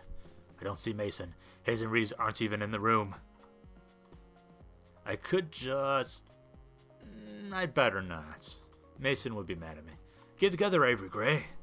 Don't steal inventory on a busy day. Like donuts, huh? Of course you do. Oh, I didn't even hear her come up behind me, but there she is. Mason looms over me and rests her arm on my shoulder. Oh yeah. These look really good, too. I'll make you some later. Okay. I like strawberry. I like strawberries the best with pink frosting. Can I request those? Strawberry, huh? Not what I expected from you. Is that good? It's nothing. Oh, and with a chocolate drizzle? Haha, sure. And sprinkles? Sure. And don't get carried away. It's too much for one donut. Are you sure? I have some ideas that'll revolutionize the donut world. Now stop wasting time, it's busy out there. Right. Mason dumps a tray of plates in my hands and then shoos me out of the kitchen. I bring the plates to their respective tables. I'm getting really good at this waitstaff stuff. Oh, thank goodness you're back, Avery. We're so swamped. Avery, to the rescue. This is still a bit much. It's like we're under a waterfall of people wanting to see jelly donuts. Or something like that. I don't know, I'm too busy to think of a good metaphor. Finley's loving it, though. Look at her just mug for the camera. And there they go again. Someone else trying to put their donut on her head. Excuse me, please read the rules. You can't let customers bring food to the cat play area. Fine, whatever. Jeez. See something on the internet you think it's okay to do it in real life? Some people. Someone better talk to that kid about those bad habits she's encouraging in people. The offending customer has already vanished back to his table, but now there are 3 people who have taken his place. We need more babysitters. One at a time, please. No flash photography. Oh, thank goodness. Reese and Hayes are back out to help corral the crowds. Sure, put Hayes in charge of crowd control.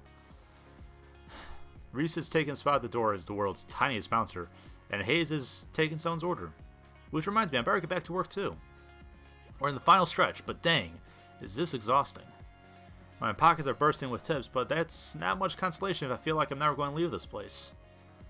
I could really use a break. Hey. Huh? What's she doing out here? Does she need a break too? I suppose I shouldn't be too selfish. I'm not the only one working my butt off here. Get in here. It's not a request so much as a command. I better go see what's up. Did some kind of baking bomb go off in here? We're all taking turns busting tables, but this crowd hasn't left much time to deal with dishes and cooking utensils. I need your help. Here I thought you didn't trust me in the kitchen. I don't, smartass. Need coffee. Yeah, me too. No. We're low on beans. Get them from the basement right around the corner. I'm swamped. Oh, okay. Yeah, of course. Just a sec. I'll go get them. Never been in the basement before. It's probably not a great idea to get someone to help me out, but dark spaces kind of creep me out. Don't worry, as a cat, you have low light vision now. This is a restaurant, not a haunted house, and I'm not some scaredy cat. Should be fine. Here goes nothing. Holy crap, Graves. That's the name. I try to give you the benefit of the doubt, and this happens. This isn't a restaurant storehouse. This is a Halloween surplus store. Is that? It is. It's a curio full of model skeletons. What the hell? What's he got padlocked in the cabinets? Do I want to know? Yeah, I better get out of here. Go back upstairs, but quickly before I get attacked by a giant toad. I find a giant bag of unground coffee beans that I'm sure I can just barely lift myself. But more interesting is the book that's resting on top of it.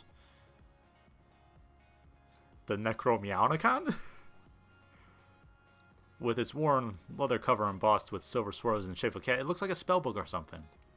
It's probably Graves' diary. I'm so curious. You want her to take a little peek, right? What the heck? I don't get this at all. Is it all written in code or something? This is all nonsense. Wait a second. Why is my name in here? Ew, is Grace writing about me in his diary? Avery. Ooh, she sounds mad. Now's not a good time to start reading. The book's real tiny, fits right in my hoodie. I'm just gonna look through this when I get home. Sure, stealing on your second day at the job. It's probably nothing, but after seeing my name in it, how could I resist taking it home for a better look? I'll bring it back before anyone even notices it's gone. Okay, but seriously, I should leave before a crow lands my hair or something. I have the coffee bag in my arms and trundle up the stairs back to the kitchen. Ah, the light of day. It's way too quiet in the basement. I barely get the door open when I hear a muffled noise from the dining room and the clanging of pots and pans in the kitchen. Get lost. Took you long enough. Sorry I didn't know my way around there down there yet. Creepy, isn't it? Yeah, I'm glad you said it. It gave me the chills. I like it. Somehow I'm not surprised. Thanks. Now get back to work. Okay. Any time? The whirring of the coffee grinder starts immediately after I start talking. This conversation is probably over. Better get out there and see what's going on. It looks like the crowd has dissipated. I also don't see Finley or Jelly Donuts anywhere. I guess even her energy has its limits, right, huh? Hey, kitty, how about some coffee? I had a real busy day at work. Oh, there she is. Wow, she looks worn out. I bet that does take a lot out of you. Wait, cutie. Dang, is she just being friendly or is she making a move? Let's see. One coffee coming right up.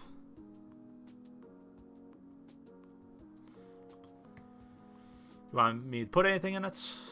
Oh, you sweetheart. Skim milk and 2 sugars, please. You got it. You got it. Fetch her a cup of coffee, just the way she likes it. Once I make it back, I catch her looking at her phone. The cafe got some really good comments today. We should see a nice boost in traffic from this. So this is what you mean by social media expert or whatever? Yep. I run the company message board and all those other accounts. Jelly Donut was something I started doing to get more cafe traffic. I didn't expect it to get so big. It's actually a lot of fun. You should join me when you start transforming too. I could use a sidekick.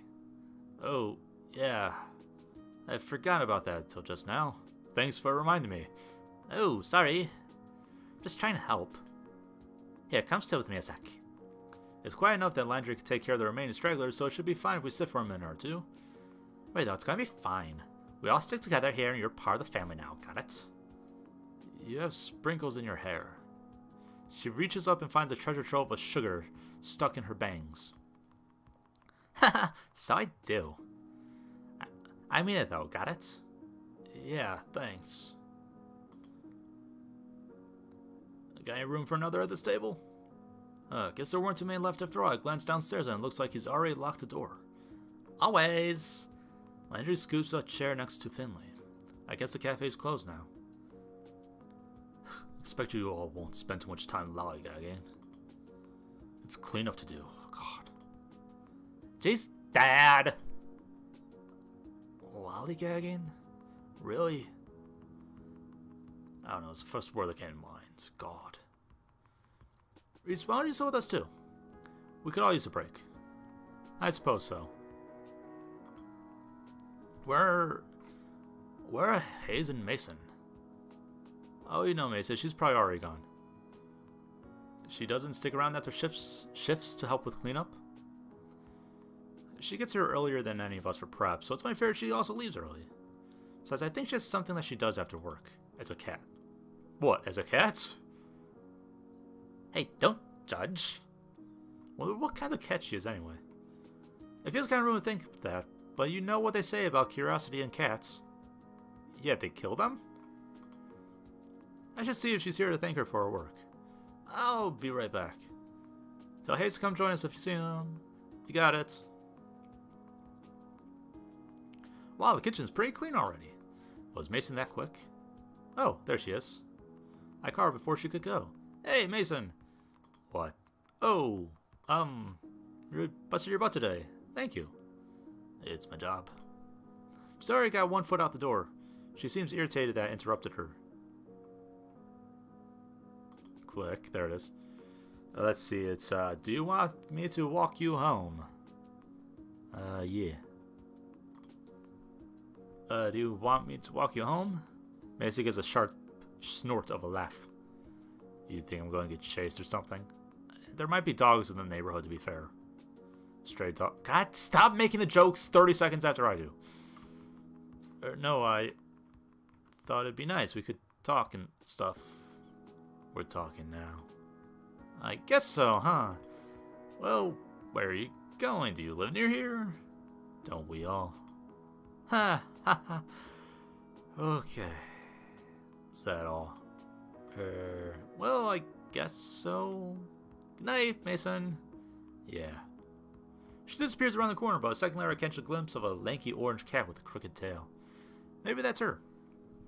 Looks like she's heading in the same direction as my apartment. I wonder if we're neighbors. Probably not. That's kind of silly to assume. When I get back to the kitchen, I hear the sink running. It looks like Hayes is doing the rest of the dishes. Click. Why doesn't he come out with the others? Poor boy deserves a break as much as the rest of us. If our boy's a family like Finley said, he should be part of it too. Let's see. Help Hayes with dishes. I guess we could do this real quick though. Hey, let me help with that. You can't do all those yourself. You don't have to. Yeah, dude, or I'm going to feel real bad leaving you in here by yourself. I like it that way. Too bad, because I'm here. Shut up and accept my kindness. Kindness. He turns the sink back on and looks away from me. I guess it was a little forceful. He's acting like I scolded him. We do dishes together quietly. He washes, I dry. This is really awkward. So, Hayes looks startled, but I just shouted at him. So I'm trying to break the silence, but maybe I should have had a good follow-up. You've been working here long? Nailed it. Yes. I suppose so. How long is that? 2 months? I get more blood from a stone. I don't know what that means. Should I leave him alone after all? That's cool. Yeah. And that's it, huh? Awkward. We finish up dishes without much else by way of talking. Great. Alright, I'm going to go back out and see what the rest of the others for a bit. You coming? Sure. We both head out. Quietly. I grab a cup of coffee on my way back to the cafe. He slips upstairs. Probably get a cup of much better coffee.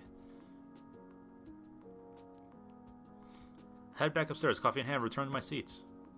Hayes follows shortly after and sits at the table next to us. I reach out and drag his table a little closer to ours. We all sit and talk over coffee for a while. We divide the tips, careful to leave a separate stack for Mason when she gets it tomorrow. The cooks normally don't get tips in restaurants, as far as I know. Whatever. It's getting pretty dark. I should get going soon. Say goodbye to everyone and head out. They're all staying late again. I can understand that. Of course they want to be human for as long as possible. I'm going to enjoy this while I can. The gravity of the situation weighs on me as soon as I'm out the door. What the hell am I going to do once I start turning into a cat? How could I explain that? Nobody would believe me. Meow. Hey, it's Graves. And the thought flies out of my head. The black cat with odd eyes is back. It sits in the middle of the road. Something dangles from her mouth, but I can't tell what. Quick, Graves. I know that's you. Meh. The black cat stares back at me impassively. Playing dumb isn't going to work. The black cat flops on the pavement and displays out its legs.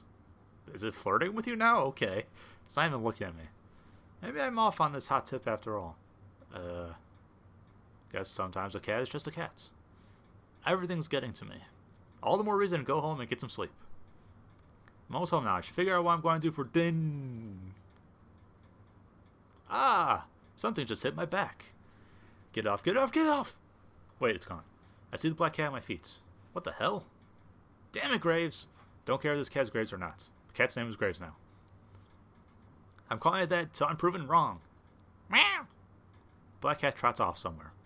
Is it just me or did that just sound like someone saying the word meow?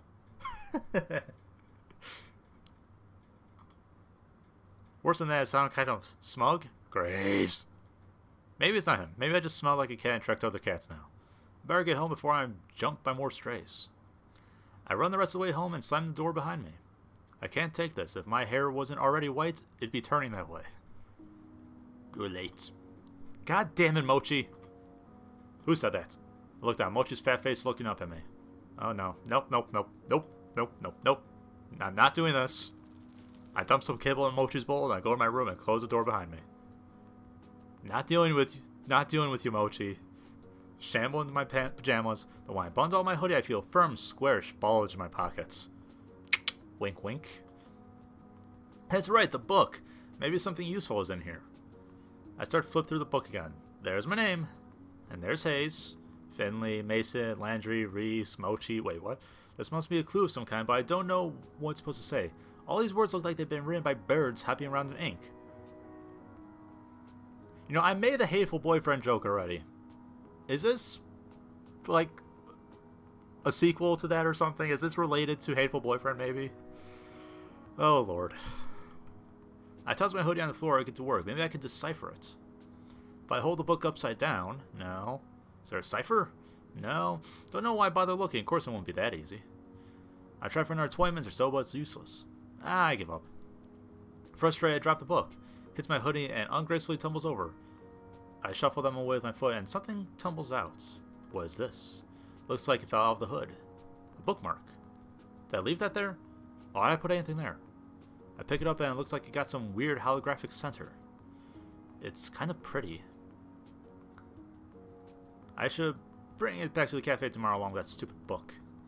I go tuck the bookmark into it for safekeeping, but...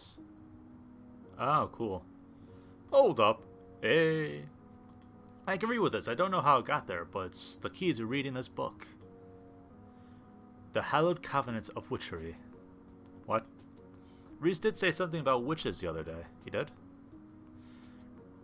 This might be a good lead to whatever's going on. I settle in with the book and start from the beginning. Okay, loading screen. I was getting ready to read. I've been doing this for days now. I wake up, go to work, come home, lose myself in the grimoire, and barely make it to bed right before the sun comes back up. Lather, rinse, repeat. Listen to me. I'm calling this thing a grimoire now. I can't stop reading this damn book, or mumbling to myself, I guess. But seriously, there's all this stuff about witches, convents, powers. Never seen anything like it. Sometimes I don't even understand the words on the page, but they make me feel strange when I read it. Powerful, I guess. Like if I keep going, they'll suddenly click into place and I'll learn something unknowable. It's getting to me, though. I feel haggard. My coworkers then point out that I'm getting some wicked bags under my eyes. I haven't told them about the book, or the fact that you're still human. I bet they think I've just been up playing video games or something. What's with you? You're so friendly lately. Since when do you sit in laps? They do say that some witches get familiars. No. Nope. No, that's ridiculous. I'm getting ahead of myself there. I'm not becoming a witch. I've been trying some of the stuff in the book out, though. Just a bit. Just a little bit of ritualistic sacrifice. You can't blame me for that. Hear me out, but I think I managed to move cola can with magic. Maybe it was balanced weirdly or something. It fell on its own, but it felt like it worked. I've definitely been reading this gibberish book for too long. I should stretch my legs or something. Right, Mochi? Meh. See, even Mochi agrees, and he hates exercise.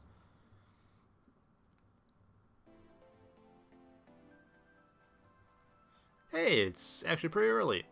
Reading a dusty tome all night actually reset my sleep schedule to a normal one, somehow. I'm going to celebrate with some coffee, breakfast, and a nice walk. When did I become a coffee drinker anyway? It's not bad at all now that I've gotten used to it. Stuff I drink is actually a real shade of tan now, almost. My palate is refining every day.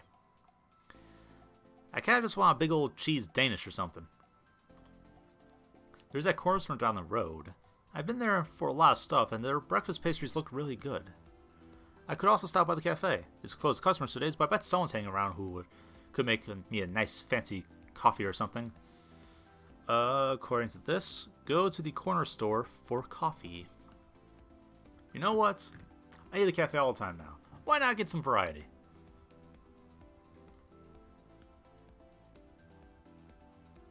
This place is pretty cute and handy. I'm not really a grocery shopping kind of person, but if I was, I'd do it here.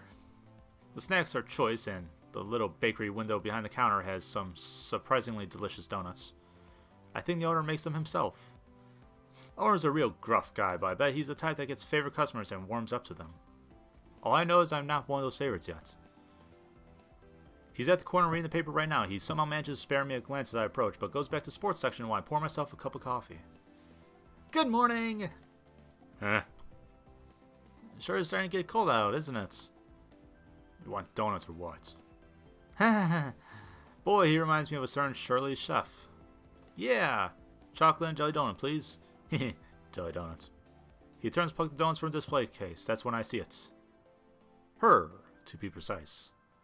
The scraggly orange cat curled up and sleeping on top of the overturned milk crate down by the owner's feet. Hey! That's Mason? Meow. The old man didn't hear me, but the cat sure did. Her eyes fly wide open and her pupils shrink to the size of paper cuts. I start mouth, "What are you doing here? What are you doing here?" to her, but she's having none of this. Her crooked tail puffs to twice its size and thrashes wildly about behind her. Even as a cat, her stare is intimidating. I know it's her, and I know if I don't show up, she's going to come at me. Use donuts. What did you do to my cat? Nothing. I think she just doesn't like the way I look or something. Anyway, bye! I leave the money on the counter and make a hasty retreat. Awkward. How weird. I didn't expect Mason, of all people, to be some store mascot. Something weird is going on here. Hope it's not so weird that I can't go there anymore. This donut's delicious. I decided to head over to the cafe for a bit. Hope they won't get on my case about having outside food. I kind of think they won't really care, though. Mason's probably the only one who gave me grief about that, and well, she's not there. When I get there, I already see some movement inside. Normally I'd be weirded out by people hanging out at work on their day off, but cat curse and all, I get it. Hayes opens doors for me. It looks like he's the only one here right now, actually. I see him glance down the coffee in my hand. Where'd you get that coffee? From the corner store a few blocks away. It's on my way here. You could have come here. He looks a little disdainful. I kind of like knowing that such a shy guy has a bit of a snobby side, though. There's something hiding in that shell for sure. I sink into my favorite spot on the big circle couch and take a big old sip of my coffee. I could sit here all day. Maybe I will. Oh! Avery, you're here early. Yeah, I thought I'd come see what everyone's doing. Been cooped up in my house too long. It's good to see you. I'll be around doing some handiwork, but let me know if you need anything. Oh, don't worry about me. It sounds like you'll be busy enough. There's the door again. Hello, hello. So, Avery, what breed are you? Do you know yet? Excuse me? Cat, I mean. Sorry, is it still a sensitive subject? No. Nothing's happened to me since the day I grew the whisker. I figured it'd take more time. That's strange. I turned in about a week. Yeah, me too. Hayes nods from the other couch. This wouldn't be the first time Avery's slow on the uptake. Fuck you. We're just standing there waiting for a chance to say something like that? Of course not. He was. They're right though, playing with that book made me totally forget about the curse. Why haven't I seen any changes since then? Well, I'm going to go do some laundry. Let me know whenever you find out. I'm betting you'll be a silver tabby or something pretty like that. I hope the type of cat I become is still a person. What? Was that? What? Hope the type of cat I become is still a person. Anyways. Reese rolls his eyes and flops down long row of seats on the side of the cafe. He settles in with a spiral-bound sketchbook. Finley picks up a large bag and trundles towards the stairs. Is there a laundry machine up there? Yeah, in Graves' apartment. He lets us do laundry there for free. Wait, Graves lives here? Yeah, duh. The third floor is his apartment. Shouldn't it seem like all the time he's basically a ghost as is? He's usually out until really late at night and leaves pretty early in the morning. I don't think he sleeps. I bet he sleeps in a fancy coffin. I'm just mean he's really busy. He takes care of all the administrative stuff for the cafe and all, and we're all technically missing people, so... Well, I better get to work. That ramp isn't going to build itself after all. Landry gives me a little wave, then disappears into the back. He's back a few minutes later with a hands full of lumber and a roll of carpet. So that's why all the stuff was in the basement. Sorry, it might get a bit noisy in here. That's no problem with me. Suppose if you must. Landry and Reese go back to work. A few minutes later, I hear Finley. I pick up the balcony and she's fiddling with the laptop or something. Everybody seems to be keeping themselves busy. Maybe I should help one of them. But on the other hand, I'm not getting paid for it, so... Stay put. I'm going to stay here and finish this delicious coffee before I do anything. This is my day off, after all. We all get caught up doing our own thing when I hear footsteps approach from the kitchen. Why, if it isn't the big boss himself. My wonderful cat herders. I see you've been keeping the place well while I've been gone. He looks us over, but his gaze stops at me for just a second. He's a weird glimmer in his eye that I can't really place. Ew. I'm on to you, buddy. I know you have something to do with that book. It can't have just been there because you're a collector or something. Heck, it has our names in it.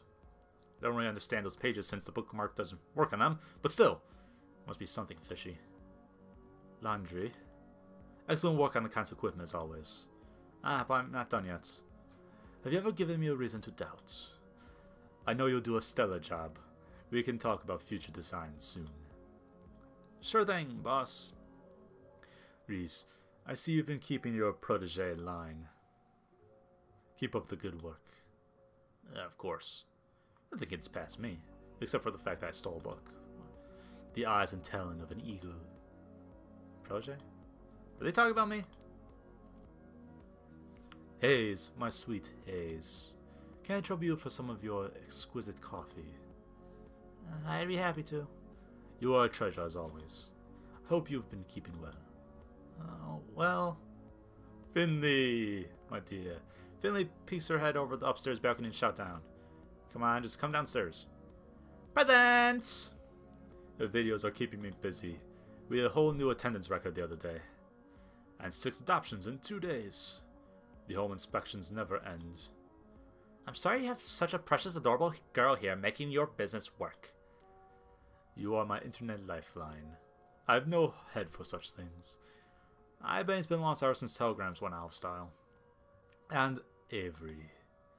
He's real close now. I don't think I like it. He puts his hand on my shoulder and levels his gaze down to mine. That blue eye is so chilling. It really is a telltale heart situation. I'm on to you, Avery. Well, you're the fastest learner we've had here yet. I forget you're still new. I feel like he's not just talking about the cafe work. Well, I've been doing a lot of studying. So you have. So you have. He lets go of my shoulder and turns away to the rest of the employees. He definitely wasn't talking about the cafe. He definitely knows something about that book. I ask him more, but maybe it's not a good idea in front of everyone else. I'll chase him down later when Wayne's leaving, or something. I have to get more information. Where's Mason? I wanted to see her today, too. She hasn't been showing up as much on days off lately. Maybe she's found a comfy gig at an old cat lady's or something.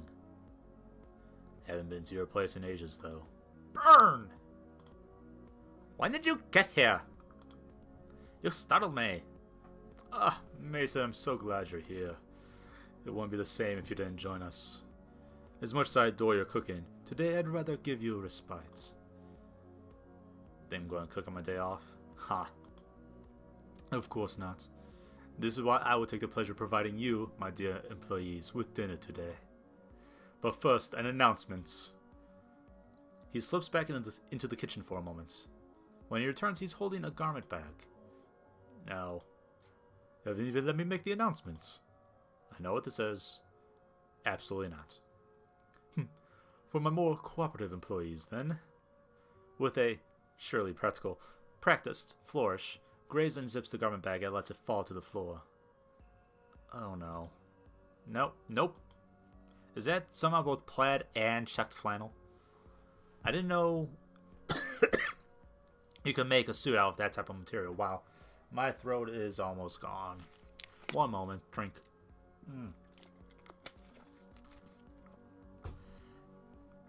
Oh man. There's a sort of appalled silence from everyone. Reese looks personally offended. Mason just straight up leaves. No appreciation for your new uniforms. And to think I have made in your size, Avery. Try it on, Avery. She still shined out from the balcony. I can't blame her. I won't want to get any closer to that suit either. I'd rather wear a potato sack. I went through such trouble to have it made. Check with us next time before you waste your time. 'Tis easier to beg forgiveness than ask permission, as they say. See, you knew we wouldn't agree to it. Well, I'll leave this here in case you all come to reason. Take some time to admire it. I'll be off for one last errand, but trust when I return you'll all be treated to a wonderful meal. Until then, farewell. With that, he disappeared into the kitchen. I'm going to follow him, just to see what happens when he leaves. I get to the kitchen in time to see him slip through the back door. I'm sure I'm going to see that black cat. I just know it. Peek outdoors, he leaves. And he's secretly a pigeon. He gets further and further away from the cafe, but I don't see him change, not even when he gets past the point where I know he's off cafe grounds. Guess the others already assumed he wasn't affected by the curse, but why? Does this prove he's the culprit? How else would he escape whatever it was that got everyone else? Although to be fair, I can't use that as proof. After all, I also escaped the curse, and I'm sure as heck in closets. This seems like a good time to see if I can find out more about what's going on. I peek back into the main cafe. Looks like everyone's back to whatever they were doing. The newly arrived Masons kicked up her feet on the couch and seems already be dozing off. Finley did say we have free access to Graves' apartment after all. I could go look and see what he's hiding up there. I'm also curious about what it looks like. Then again, if he was hiding something there, wouldn't somebody have noticed by now? Maybe he keeps all the magic stuff in that creepy basement. I wonder which one would be better to search. Check out the basement. Worked the first time, right? Maybe Graves is a hapless idiot caught up in someone else's plan.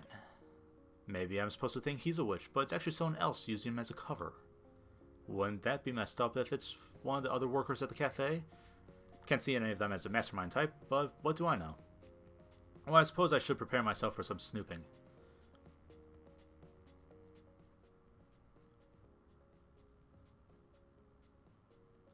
Boy, this place gives me the chills. I mean it. It's like 10 degrees cooler down here than upstairs. Now, if I were a witch, where would I hide my witchery and witchy accessories? I take a brief walk to the immediate left of the stairs. There's nothing here but cafe and cat supplies. Maybe the bulk coffee is also ground up and used to make arcane sigils? Or maybe I'm reaching? Probably. The right of the stairs has a more interesting stuff anyways. I kneel down and get a closer look at the curio filled with crystals when I hear something creak above me. Crap. Is Graves going to catch me? Nah, he left. I'm hearing things. I resume my hunt. Maybe these are magic crystals after all. Creak, creak. Hello? No answer. Maybe it's just my imagination. Just my imagination. Creak, creak. Okay, maybe it's not. I know somebody's there. Creak. Are you going to try to sneak up on me or something? I'm not going to fall for that. You're so noisy. Oh, it's just you. Just me. Thinks something was going to get you? Can't blame me. It's creepy down here with all these specimens and things. I like it. Oh, right. Yeah, it's quiet. So you come down here a lot? Of course. Supplies are down here. That's not what I meant. I know. Cool. She's being kind of chatty in her own way. Feel like this is the most we've ever talked. You like all this collection stuff too? Yeah, I've looked through it. Well, only a little. Find anything good? Oh, just a book. Kind of hard to explain what it's about, I guess. I feel kind of like she won't believe me if I try to explain it now. We just barely started talking and I'm gonna bust out with, "Hey! I found a magic spellbook." Nah. Boring. Look around more. Wow, I didn't take you for the snooping type. I guess you caught me doing exactly that, though. She's just kind of staring now. Not sure what to do, so I kneel down by the curio and start rooting around. What kind of stuff did you find, anyway? Here. I feel her kneel down right next to me. I'm not sure if she wants me to move over or something to give her space, but she doesn't seem to mind right now. Look. She reaches over me for a weird, lumpy-looking rock. She rests her arm on my shoulder, then drops a rock in my hands. It's a cool rock. Turn it over. Oh, of course. Oh, it's a geode. Duh. Yeah. Out of the corner of my eye, I can see... She's smiling? She's smiling. Just a little. Amethyst. It's really pretty. Do you like crystals? Who wouldn't? You're right. Haha. Used to collect quartz as a kid. Oh. I wouldn't have expected that. Wonder if she's into that whole healing crystal thing. Maybe she knows something about magic after all. Probably not. I'm not going to ask, at least. She'd look at me like I had 3 heads. You don't seem the type, that's all. I bet you look really cool with a quartz point necklace, though. I should keep that in mind. I wonder when her birthday is. Huh, maybe. She gives my shoulders a light slap, then stands up. I'm going back up. Oh, okay. You coming? Yeah, sure. One sec.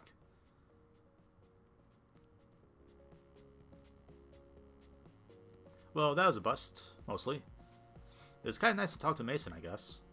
It feels good to be getting closer to everybody here. It's sort of like I finally have a social life. Sort of. I guess I'm still hanging out with a bunch of cats one way or another. Back to the drawing table on this curse business, huh? I drift from person to person, helping everybody with what they're doing for a while, but eventually the urge takes over. I just want to play with cats. Shunsuke gets all excited when I bust out the bell toy. Guess I'd be excited too. Ao gets messed up on the catnip toy. Now is swatting at his own tail, but I think tail might be winning. Valentine is rolling around, kicking nothing in the air. Seems to be having plenty of fun without me. Mariana chases the feather on a string all the way up to the platform. Wish I had that much energy. And then, they start taking naps. That seems...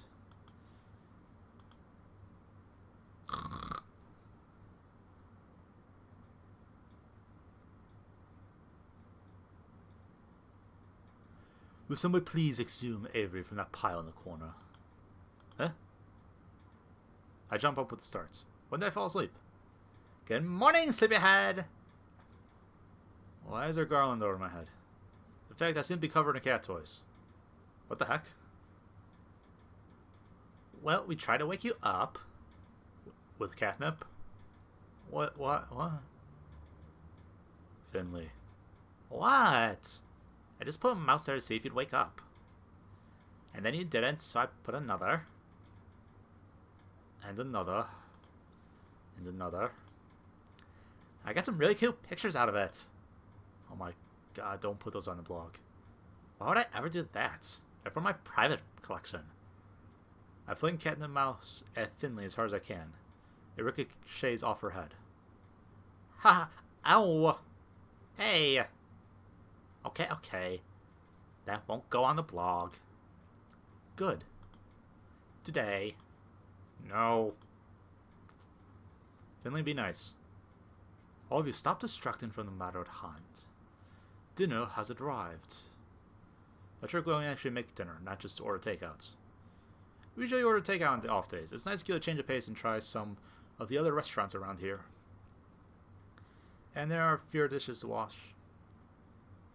The cuisine du jour is brought to us by the Thai restaurant downtown you also enjoy.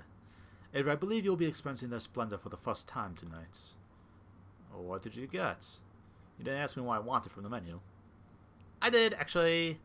You mumbled something about pad thai, then rolled over on top of a bunch of cat toys. Well, I mean, that's what I would have wanted anyway, so... Look over to the tables, and it looks like they've pulled them all together into one long row again. Takeout boxes pile up in the center table, and all of the places have already been set. Bon appetit, my dear employees. And the pack descends on the takeout boxes. After some sorting, we're all settled with our respective food, and we sit down for dinner. Grave takes a seat at the head of the table. Well, he claims it in name, but he's hardly sitting at all. When he's not flitting between us and offering us drinks, he's standing behind his chair and telling a story in as grand a Graves gesture as you can imagine. When I was in college, none of you would have recognized me. What, did you take a break from your goth phase? You go grunge for a while? I would never break style. No, in fact. If anything, I suppose you could say I was more goth then. I had long black hair, and I wore such elaborate makeup. If anything, it sounds more on brand than you are right now. Why stop?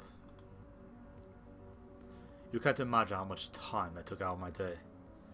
I have a business to run now, after all. Dad showed me a photo once. The one with you and the bandmate.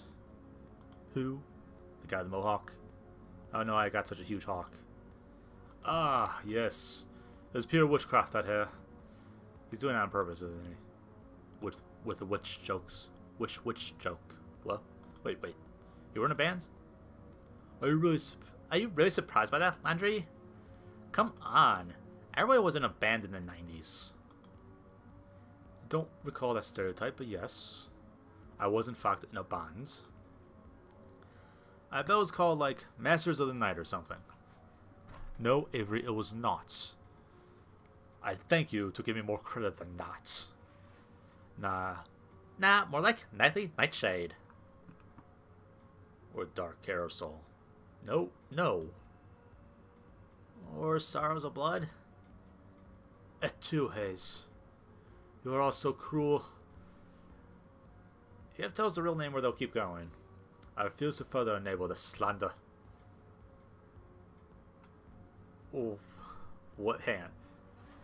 It was Spider Coven with an X? Is that how you pronounce that?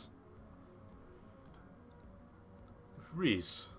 What? How do you spell spider with an X? Okay, Spider Coven with an X. What?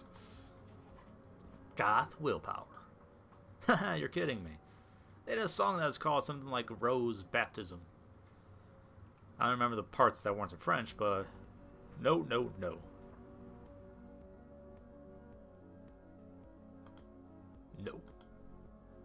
It went something like... No, this is traitorous. My own pupil betrays me.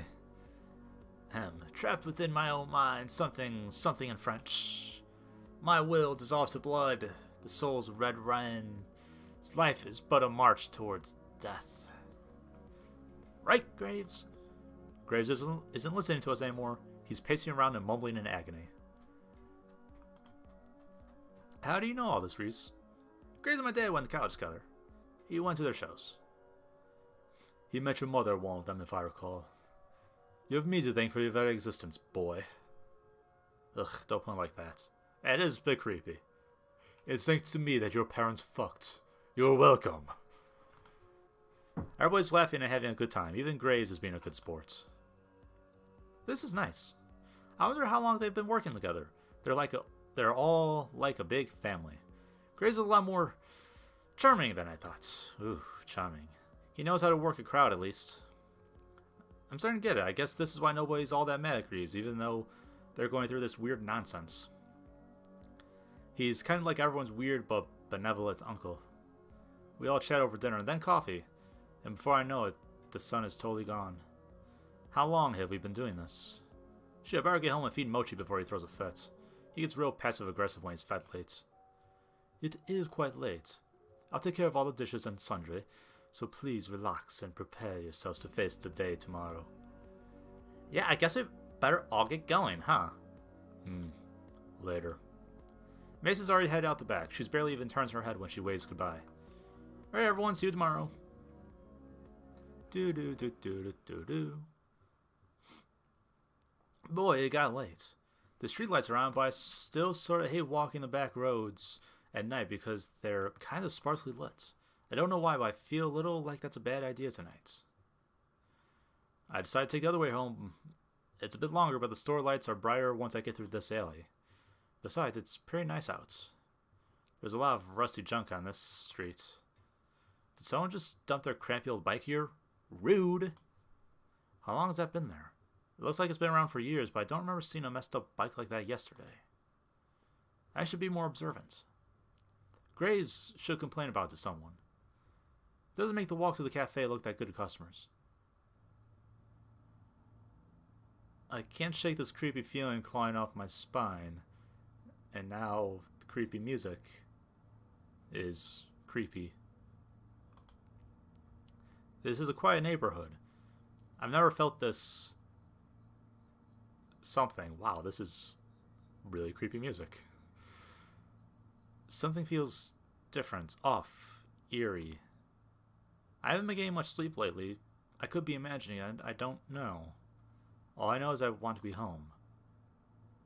There's one other person on the street. Doesn't look like he's going anywhere. What is he doing? This is a weird place to loiter. Is he lost?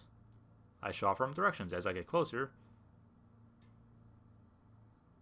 he whips his head up and stares me down with an intense gravity, threatening to root me in place and allow the chill in my spine to sink in its claws. I sever eye contact and hurry on my way. Never mind, I shouldn't talk to him at all. Maybe I should have crossed the street to avoid this, because I seem to have his attention now. Out of the corner of my eye, when I pass, I see his sudden move to follow me. I walk faster. Okay, maybe I'm exaggerating, making things up, but I'm not about to stay and find out what his deal is. Yikes. I feel like he's still watching me, but I'm not going to look back to find out. I walk even faster. Yikes. Maybe I'm making a mountain out of a molehill here, but that was creepy. I'm going to stick to the back streets after all.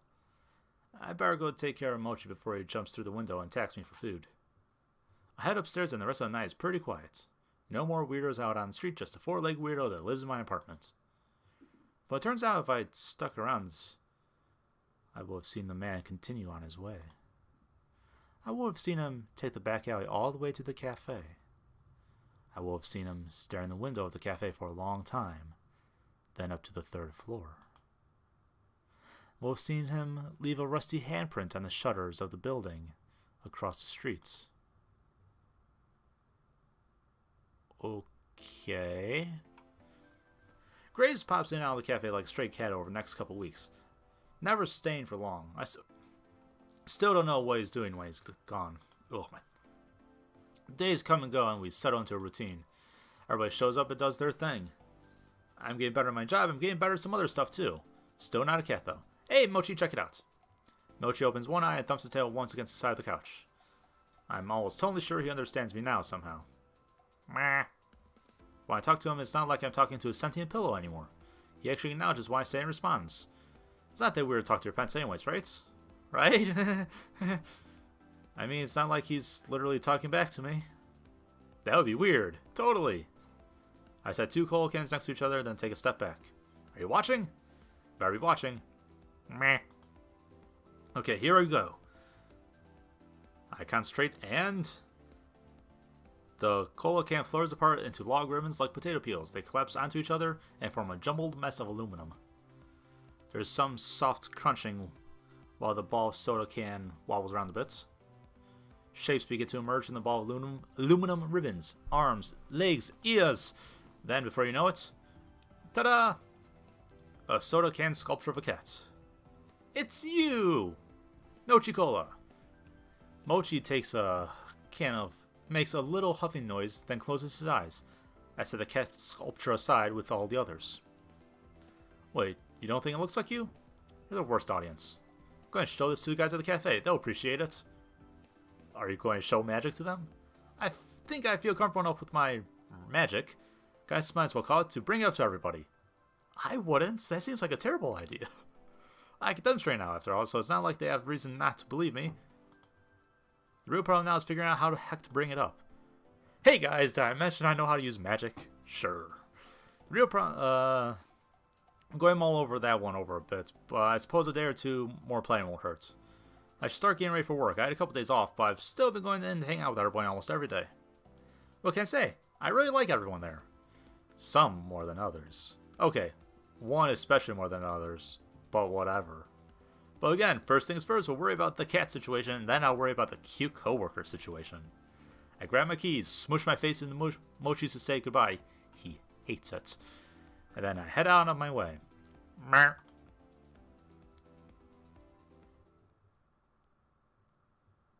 I haven't seen any traces of that creepy guy since I saw him a while back, so I've started trying that other route to and from work when I need to change the scenery. It's not a great change, to be honest. There's still a lot of rusty junk lying in the road, and it feels like seeing more every time I come down this way. It's so deliberately placed that there's no way it isn't on purpose. There's a stack of old car parts that almost look like a tower, if you look at it the right way. It's almost artful. Today, though, there's a different addition in the walkway. Graves? He's right there, very much human, standing over the rusty, decrepit bike. He's so lost in thought, I wonder if he even notices I'm here. Yo, Graves. What's up? Oh, Avery. Just assessing the litter around the cafe. Yeah, it looks like someone's been using this walkway as a trash dump. So they have. Do you think it's one of the shop owners around here? I know the culprit. The true matter is to properly deal with its disposal. That's not really our job. If you know who it is, make them do it. Regretfully, I do not believe we can stop him. He looks so serious. I mean, I can't blame him. This is an eyesore and it's probably hurting business. What a jerk. Who is it? Nobody you know. Don't worry about it. Well, I guess if he's not going to stop, we should start cleaning it up. I'll help carry some of it. I roll my hoodie sleeves and reach out to grab the rusty bike hand. Graves' hands. Giggity. His fingers coil tightly around my wrist. So quickly, I didn't even see him move. He has cat-like reflexes almost, you might say. Don't touch it. His eyes hold an intense, stern glow as his stare bores into me. For a moment, I feel that chill cloud my spine again. Okay, sorry. Forgive me. It's too dangerous to do this without the correct procedure. You haven't learned enough yet.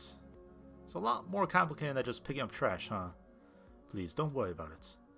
I can't help wondering if this is related to some other weird things I've seen around here, you know? Like the fact that there's a cat cafe where everyone turns into cats. I'd rather just focus on the cafe, leave this to me. Please don't worry about it. You're so opaque. Seriously, don't get you at all. I've been hearing that since before I could speak. Impressive. I'm used to it by now. I wish you'd just tell me straight up what's going on. Consider it a management problem. How is the job treating you? You do enjoy it, yes? Well, maybe if I had a boss that told the truth it'd be easier. Wow, you are not letting this go. No need to be contentious. I'm doing the best I can. Truly, I'm sorry for the mess, Avery. I'm not the one you should be apologizing to.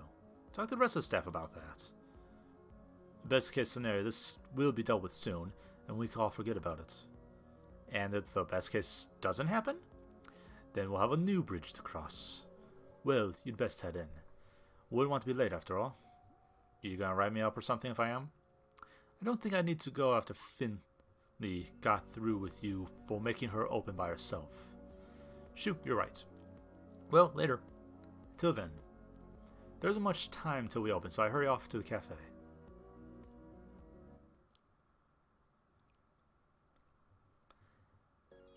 Avery, there you are. I was starting to get worried. Sorry. I got sidetracked on the way here. I ran the Graves. I guess talking to the boss counts as work. No, it doesn't. Graves couldn't keep hold of Tocqueville stapled to his hand. We hardly get work finishing pre-open setup, though it doesn't really matter because it's a slow morning. The first person to come through the front door isn't even a customer, it's Graves. Fancy meeting you here. You want some coffee, the usual? No, right now, thank you. Please pay me no mind, I'll be in and out today. Maintenance work. Finally. The thing in the kitchen has been backing up something fierce lately. It has hairballs in it. Not that kind of maintenance, my friend. Security improvements. He blows through the building and disappears through the back door as quickly as he arrived. Reese watches him go and takes a few wavering steps towards the door before deciding against it. I guess even Reese can't outboss the boss. Security improvements, huh? What the heck is that supposed to mean? That was weird. Well, back to work, huh?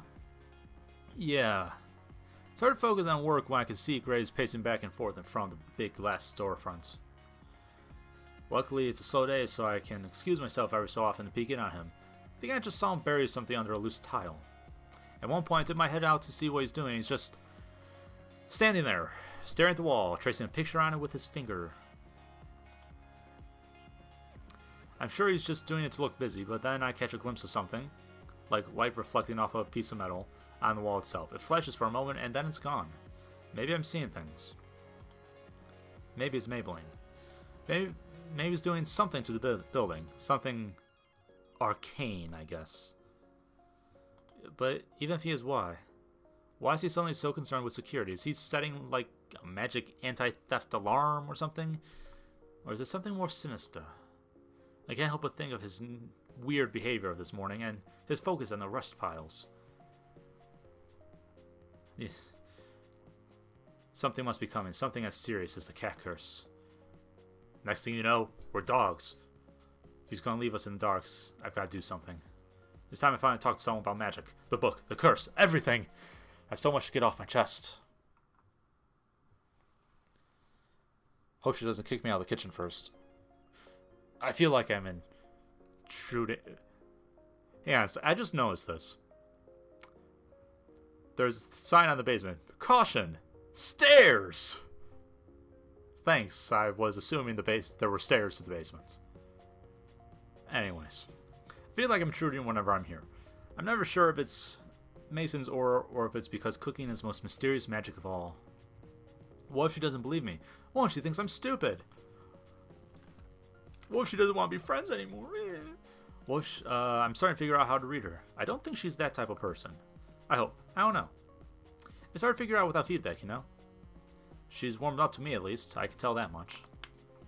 Don't know if she's taking pity on me because I could barely feed myself, or if... Never mind, no use speculating. Look at me standing here and gawking. I better not slack off. I try to make myself look busy. Oh, she's not even paying attention. You know, it's funny. Before I met Mason, I didn't know cooking could be so artistic. Watch her prepare meals just like a dance. Today's special is French toast. The little cat shapes seared into the bread. I didn't know that was a thing you could do, but here she is, making this adorable food as if she's been doing it since birth. It makes me want to learn to cook. Could I do that? Like, ever? She's a natural. I don't think I could ever learn like that. Catching flies. Mouth open, staring. Gonna catch flies. Oh, you're right. I guess she was paying attention. Do you come in here for something, or should I charge you admission for the show? Oh, sorry if I'm bugging. I can come back. This is a bad time, I mean. Didn't say I didn't like it. Ooh, nice. Don't mind the company now and again. She glances up and flashes me up. Is that? It is! A smile! Wow!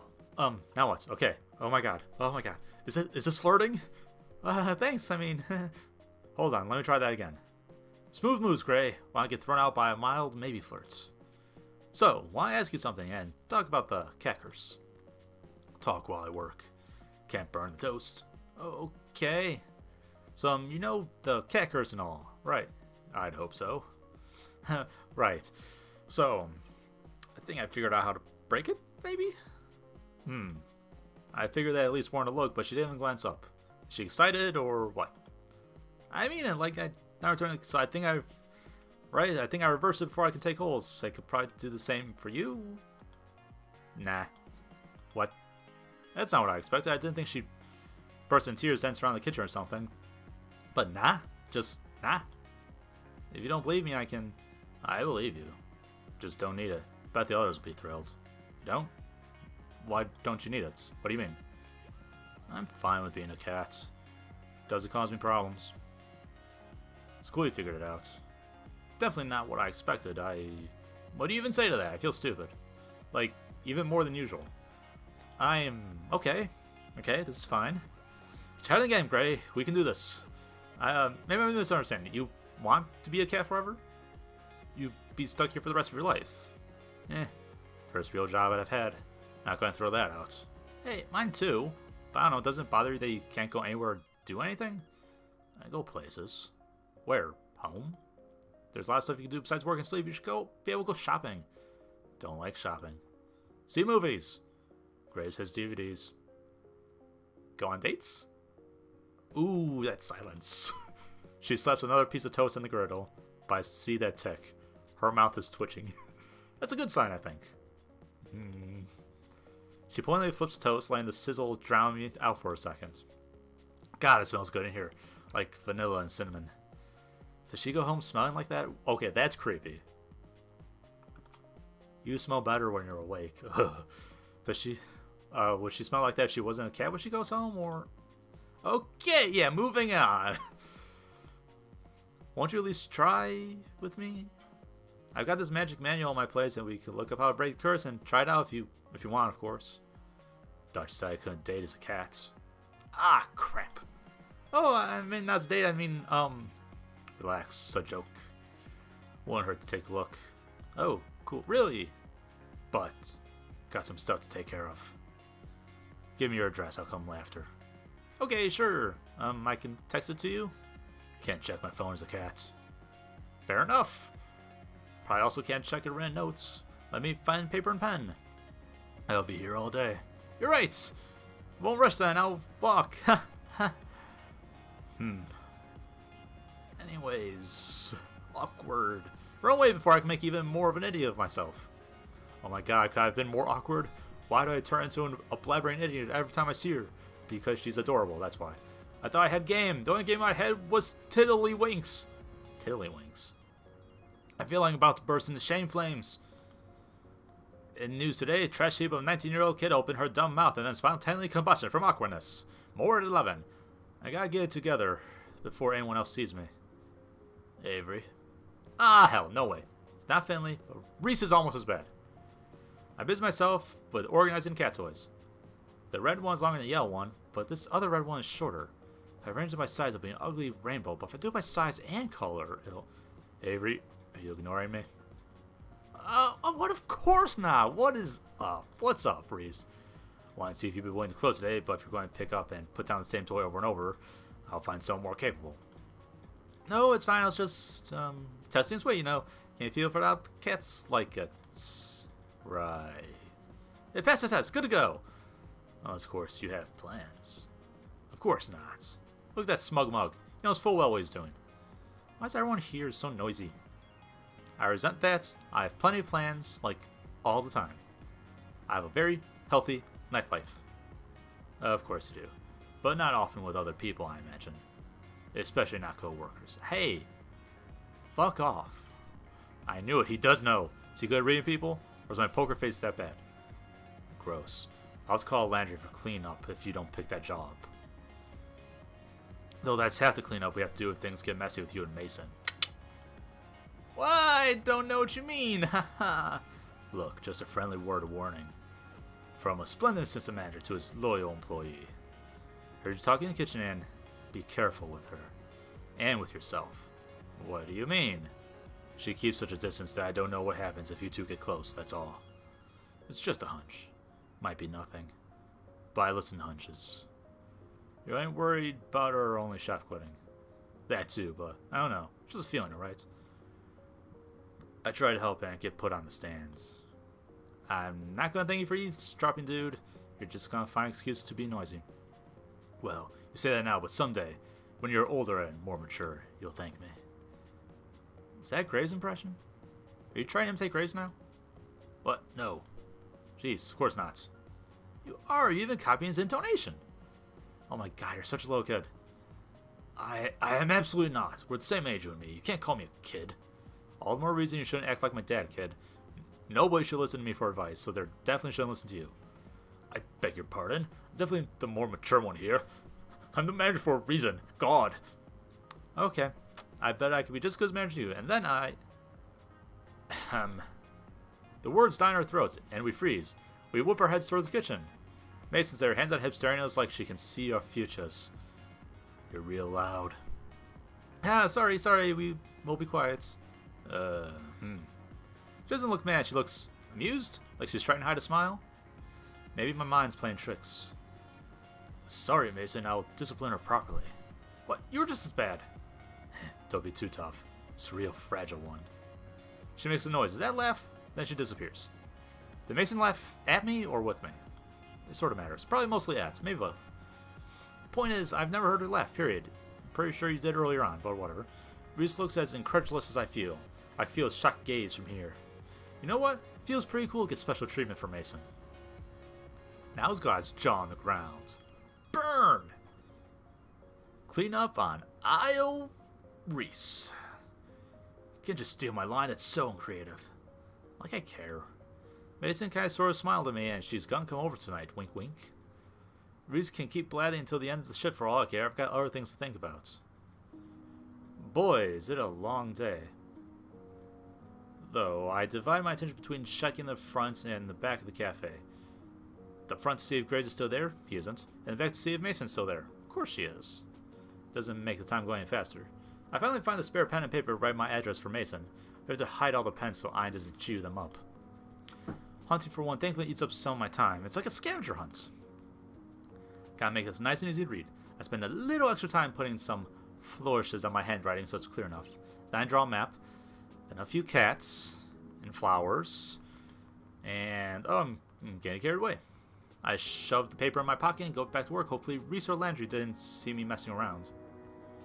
Eons later, the sun gets to the point where it shines in the windows at that angle I hate. That means it's about time for Mason to head out.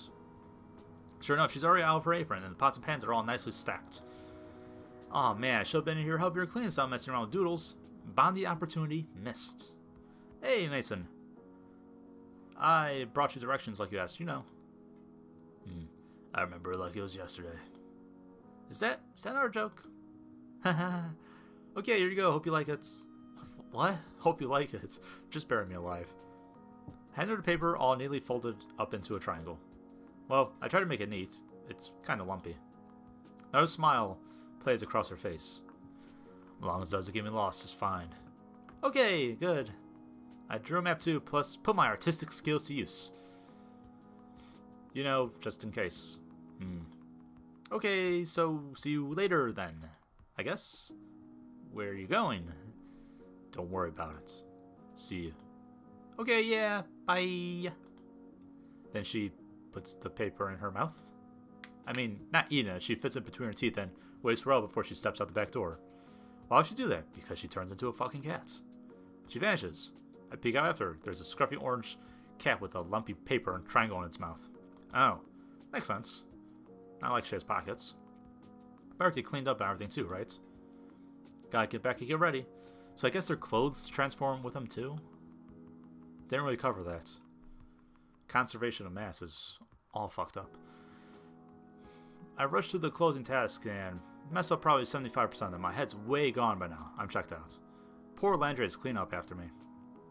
And eventually tells me just head home. I think that's because he knows he'll be faster to himself. Sorry! Whoops. I feel light on my feet going home. Maybe I should make dinner. I bet Mason will like that. She's going to be in cat form, though. What would I make, though? How does cooking even work? Think about it for the rest of the walk home. Meow. Damn, if I was going to cook, I need to buy things to cook. All I have is pure cane. And cat stuff. There's got to be something here anyway. Anything. There's all these cans lying around, so I'm sure I'll find something edible eventually. He won't stop making that gross low purr meow as he waddles behind me. I shouldn't blame him. The only time I've ever in the kitchen is to feed him, so it makes sense you'd assume. Tough luck, buddy. I'm on a mission. What did Aunt Wendy leave behind? Some pasta in funky shapes. Some, I think those are spices. I recognize cinnamon and red pepper, but the rest are a mystery. Canned veggies. Not bad. I can work with this. In the fridge.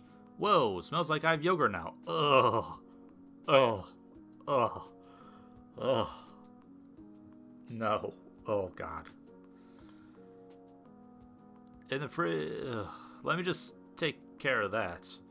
Man, what a mess. All these leftovers I don't remember ordering. This is turning into a stinky excavation. Hope this clears up before Mason gets here. I'll open some windows and spray some Aunt Wendy's sickly sweet air freshener directly into the fridge. That should do it. When dust settles, I review my findings. All I'm left with is some random crap. How am I supposed to make dinner out of this? This is why I don't like cooking. Mochi, this is too hard. You have it so easy getting all your food in cans and bags. Think, Avery, think. I brainstorm. I arrange potential ingredients before me. When all is said and done, I've created a beautifully lopsided pyramid of cans and boxes. I hope it doesn't fall over. I guess I should stick to pizza. For some now, I'll get here before... What's that noise? Is that a cat scratching? I glare at Mochi, but he's sitting there like his usual dumb self. Must be something else. It gets louder. Hey, Avery. Oh, crap, she's here. I thought she'd ring doorbell. Well, of course she can. She's a cat. Oh, sorry, hold on. I found a door near the trip over a box of soda cans. Why didn't I clean up? On the way. I try to look all nonchalant when I open the door. Then I'll press... Where is she? Oh, gotta adjust my gaze downward to account for the, height difference. Hey, come on in. It was just, dinner? Just, dinner. Yeah, I was going to make something with water stuff was around, but that's probably not going to work. I'll order pizza. You like pizza? Hope you like pizza. If not, sort of screwed. No. Okay, can't make this work. Now when's your excuse not to not cook? Oh, she meant to like that. Okay, we're back on. Well, I mean, yeah, I guess, but come on, cooking's hard. Even harder if you don't try. Yeah, but it's such a hassle. I'm just going to screw it up. You're doing it wrong. Yeah, that's why I said I always do it wrong. So let's just order takeout. No, because you cook alone. I learned to cook because my grandparents showed me.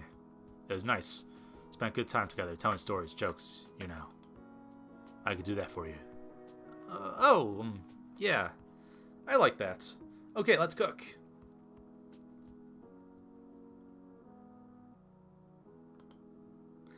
I didn't know it was possible for cats to smile, but Mason demonstrates before I get a chance to ponder it much.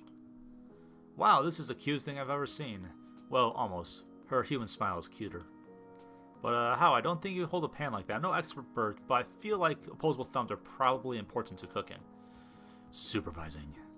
I tell you what to do, you do it. Isn't there a movie like that? Ratatouille? What? What, you're going to sit on my shoulder to control me? Ratatouille, okay. Mason saunters through the kitchen and leaps up on the counter. Mochi gives me such a look. Yeah, I know it's double standard, but I don't care. You're still not allowed up there, buddy. Here's fine. She glances over the haphazard food pyramid I made. Her ears twitch. What's that supposed to mean? Is that good or bad? So what are you working with? Yeah, a whole lot of nothing. It's fine. Olive oil? Maybe? Let me search around. Get 2 saucepans and a skillet. Aye. I started rooting around for the rest of the stuff. I guess this is olive oil. Labels kind of peeled, but Mason nods when I hold it up. Pots and pans are the cleanest dishware in my possession. Don't need to wash something you never use, after all. I excavate them from the pile of unidentifiable kitchen doodads. Okay, now what? Follow my steps, exactly. Roger! So then I cook for the first time ever! Well, first time I'm one that counts. Mason announces steps to me and I follow them as well as I can. It goes well for the most part. I almost start a fire when I drop some of those squiggly noodles into the burner. Smells a little burny in there, but soon the smell of delicious food is overpowering. I put a little flourish on it, and while we're sauteing veggies, Mason touches me with her paw and sternly shakes her head. Guess you don't go shaking pans around, but then why does she do it? It looks so cool. Sucks that she can't help me more directly. Straining the pasta with just one set of hands gets messy. One day I'd like to try this again with human Mason. I bet we could do cute kitchen food fights and stuff. Whoops, better pay attention or I'll burn the veggies. This time when all is said and done, I've created this pasta and veggie thing.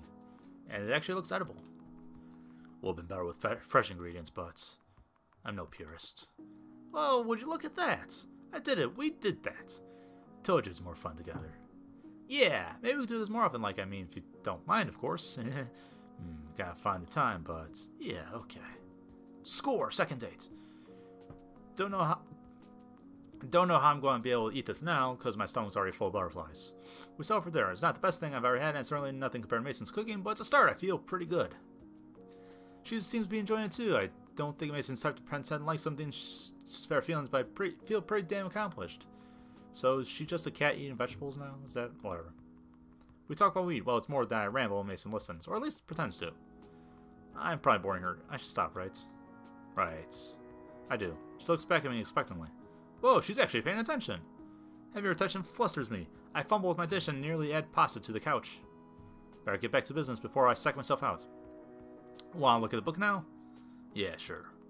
Cool, and let me get it. I scoop up dinner bowls after a quick loop in the kitchen to dump them in the sink. I'll get to them someday. I dip into the bedroom to grab the book. You're gonna love this, it's pretty cool. I settle down on the couch, hold my favorite spot against the armrest, and pop the book open. I show it to Mason like I'm setting up a magic trick. Now you don't see me. With a great flourish, I put the bookmark over the garbage to show the transformation. And now you do. Had one of those as 3D trick books as a kid too. No, it's not trick, it's magic. You see how the words literally jump out under the bookmark? Just messing with you. It's pretty cool. Huh, oh. She doesn't seem all that surprised. Tough crowd. The really cool stuff's inside. You ready? I'll read for you. Just relax, listen, okay? I think it'll be easier that way. I clear my throat with a big noise and roll my shoulders. Gotta speak from the diaphragm. Just like they said in drama club. I mean, I think that's what they said. Not like I forgot a speaking role. Mason doesn't have to know that. I start reading, and though I trip over some of the words, just like I always do when I read too fast, Mason's attention remains sharp and focused. She's paying more attention to me than she has anybody else. She's so attentive to me, I can't figure out why. Maybe because I bother to pay attention to her? Has anyone else tried? After a while reading some short, flub demonstrations, Mason stands and stretches. She walks away from me over to the other armrest. Wonder if I spoke too soon. Maybe she's bored. Keep going. Oh, she knows me falter. I pretend like I was taking a break to cough, then get back to reading. She climbs onto the back of the couch and walks towards me. I guess she's still stretching. I keep reading. Then I feel 2 paws on my shoulders, and before I know it, there's a cat curled around my neck. Not just any cat. A Mason cat. Is this okay? I can move. No, it's fine. It's nice. Think so. This is weird. This is super weird. I'm getting flustered by a cat. Am I weird for that? A little. Definitely weird in a very weird situation. It's so weird that weird is starting to sound weird. You were saying. Right, so I pick up as best I can. I think I'm reading the same paragraph for a second time, but Mason doesn't seem to notice our minds. Don't worry, I've done that a few times already. What's that rumble on the back of my neck? Oh, it makes sense that she purrs a cat, but wow.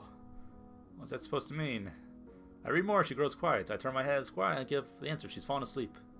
Should I wake her up? It's only 10 p.m. It's not late at all. Though, if I consider how early she's at the cafe every day. It's a lot to come out this late. Listen to me. She's even interested in breaking the curse right now. Why should come out? Is it? Nah, forget it. Let's try again. Maybe next cooking lesson. In the meantime, I might as well get back to reading. I don't want to disturb her.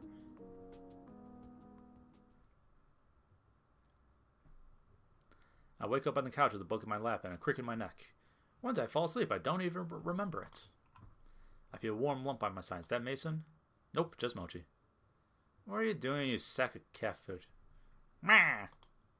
He flops over, belly up, and makes biscuits in the air at me. Look at him mug for attention. But seriously, where'd she go? She's not anywhere on the couch. Maybe she slept somewhere else? I'll fold my creaky legs and look around. Mason, hey. Hello, she's not here. Peek in the bedroom. Not there. What the hell? How would she leave? She can't open doors. I don't remember opening the door either. Unless I sleepwalked. But that won't be the strangest thing happened to me lately, but I doubt it's likely. I see a flurry of movement from the corner of my eyes. Is it her? No, just the tree branch outside the window. Oh, maybe that's how. Did you climb out the window? Why? It's way earlier than I usually get up. I feel wide awake. There's no use going back to sleep while a certain cat chef is at large. Might as well go out for breakfast. Maybe I'll find her along the way. As I shower and putter around the apartment, I try to think of where she could have gone. She's always got somewhere to be, so I guess it's wherever that is. Sound like she could have another job, right? Or like a secret date friend? Or maybe, I think back to what Reese said. Maybe she's in trouble or causing trouble? That can't be. She's not like that. I get ready at a grossly early time. Grace was right. I really am getting used to the custesta, or whatever nerdy thing he called it. Mason's probably at the cafe doing prep, but I don't actually know if anybody's opened the floor yet or not. It might even be laundry to work, assuming he didn't sleep there. Got a key now, but it feels weird to just, show up. Well, if Mason isn't there yet, and it's just me and a bunch of cats. Oh, that'd be terrible. I don't want to see... What if Grace is wandering around in his pajamas? I don't want to see that. Are you sure? I'll kill time before I go in. I want donuts, anyway. This place has the best donuts. I feel like I've had them recently, even though I haven't been here in a while. Maybe they're just so good it feels like it was only yesterday. The owner absorbs in his own world of coffee and a newspaper. I stand on the counter for a few seconds waiting for him to notice me. He doesn't. Excuse me? I see his hand reach out, but it's only scratched to have a sleep cat next to him. Hits me as hard as Mason probably punches. That's Mason. Right. This is where she lives, sort of. Ah! Yourself. I hear you. What do you want? Oh, I'm sorry. Donuts, please. Yeah, I got those. Yeah, haha. Awkward. Which do you want? You're gonna make me guess. His demeanor is so familiar. I glance down Mason and sleep without care in the world. Cat's not included with donuts. Pick what you want unless you're gonna stand there catching flies. Oh, sorry, 2 chocolates, please.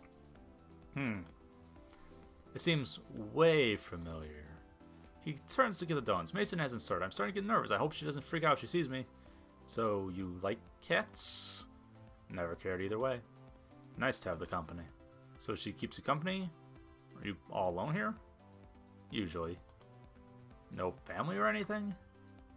He takes his time putting the donuts in a wax paper bag, meticulously folding the top over and over. He drops the bag on the counter and turns away. Not anymore. Oh, I'm sorry. Why? You do something to him? No, I'm sorry that I brought it up if it's a bad memory. In general, I guess, just it's a saying. Reach for the donuts even though I don't need them anymore. Full my mouth doesn't leave much room for food. So, do you know anybody named Mace? Music stopped. Ow. Before I can finish, Mason is a blur. Suddenly she's on me. There's a sharp pain in my hand, lop hissing and a little blood. Ah! Hey. He pulls Mason off me, back behind the counter. She's spitting fury, trying to get at me. I'm too shocked to even move. What'd you do to her? I was ordering donuts. You were watching me the whole time. I had nothing. I didn't do anything. You saw me. Look, you should probably go. Yeah, sorry. I'm done. Sorry. I leave donuts on the counter and make a run for the door. I keep running well past the point where I can see the corner store. My hand stings like hell, but I think I see some beads of blood at the corners. That's not what bothers me. What the hell is her problem? Should I even go to work? She'll be there later. What if she goes after me then, too? I don't think she'd do that, but I also didn't think she'd scratch me. And look where we are now. My pace slows until I'm just sort of puttering along. I could go home, but I don't think I have any peroxide or bandages. And you know where I'd go for that? The corner store. That'd be awkward. I can't wrap my head around it. Whatever the cause, it's hard to feel sympathy for someone who just messed up my hand. I'm not feeling any better when I approach the cafe. I see some people-shaped objects in the window. People are here, so I better snap out of it. That looks like Landry and Hayes? I know Hayes won't pry, but Landry's such a mama bird. Well, nothing to do but go for it. I take a deep breath and prepare myself, and open the door.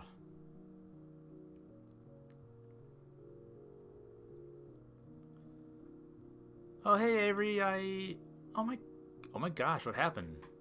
Where get you patched up? Oh, Avery, come here. We have a first aid kit in the bathroom. Ah, thanks. Hayes runs to the bathroom for the kit. I duck in to wash my hands and send the chair laundry pile. Thanks, guys. It's not a big deal, just a scratch.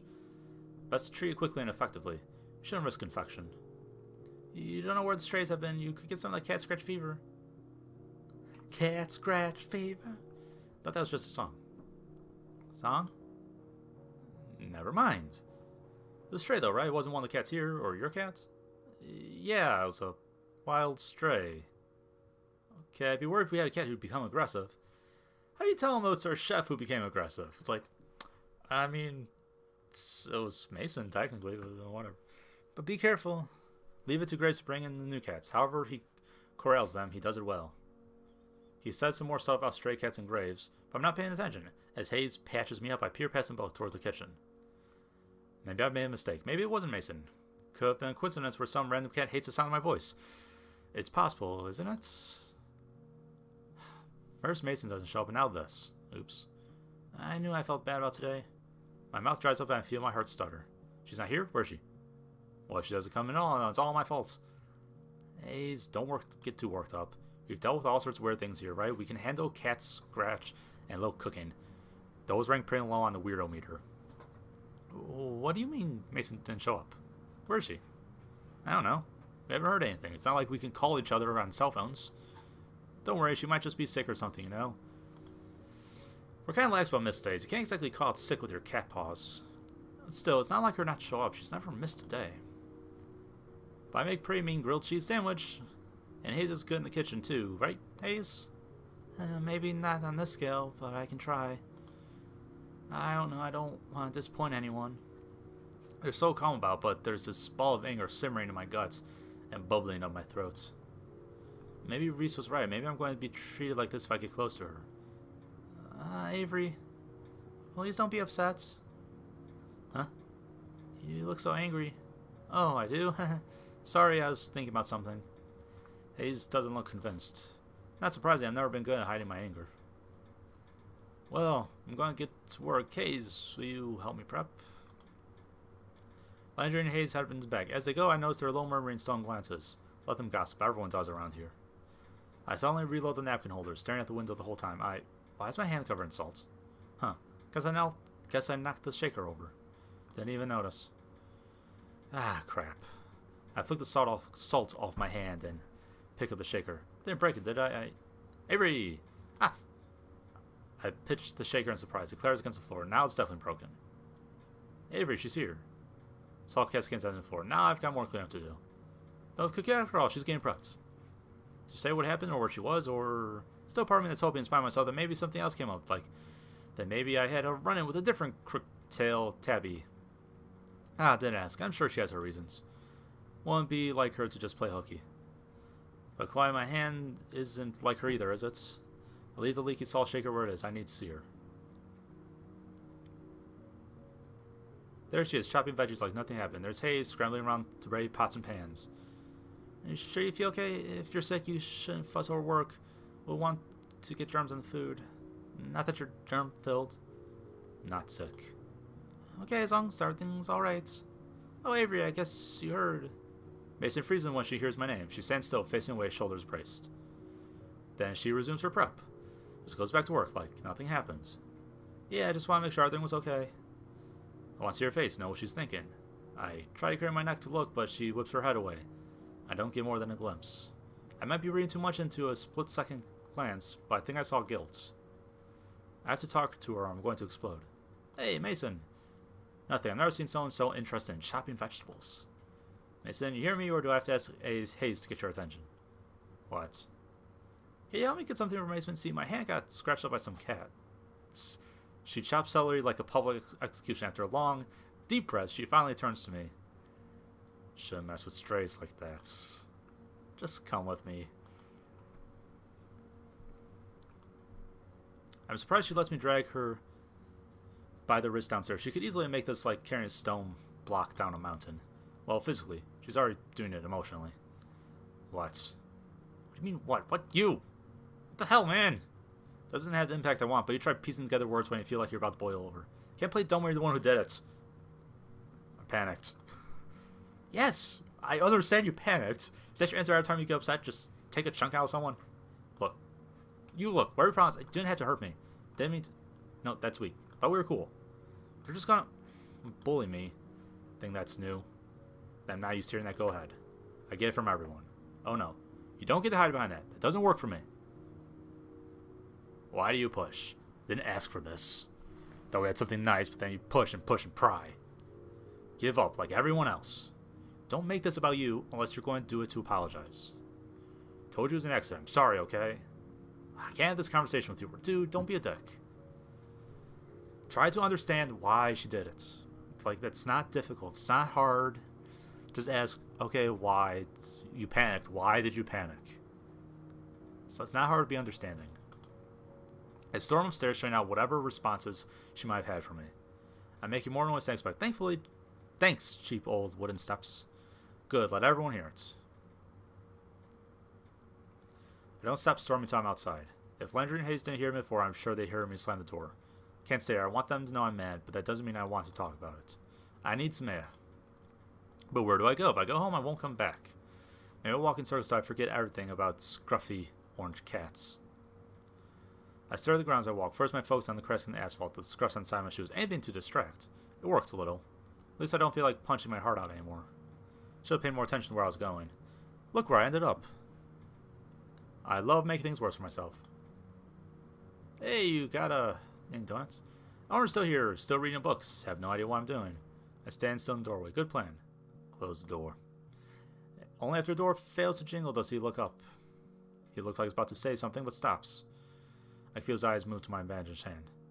You're that kid familiar. Yeah. Right? Yeah. I don't know what I did, but that cat sure didn't like it. Don't worry.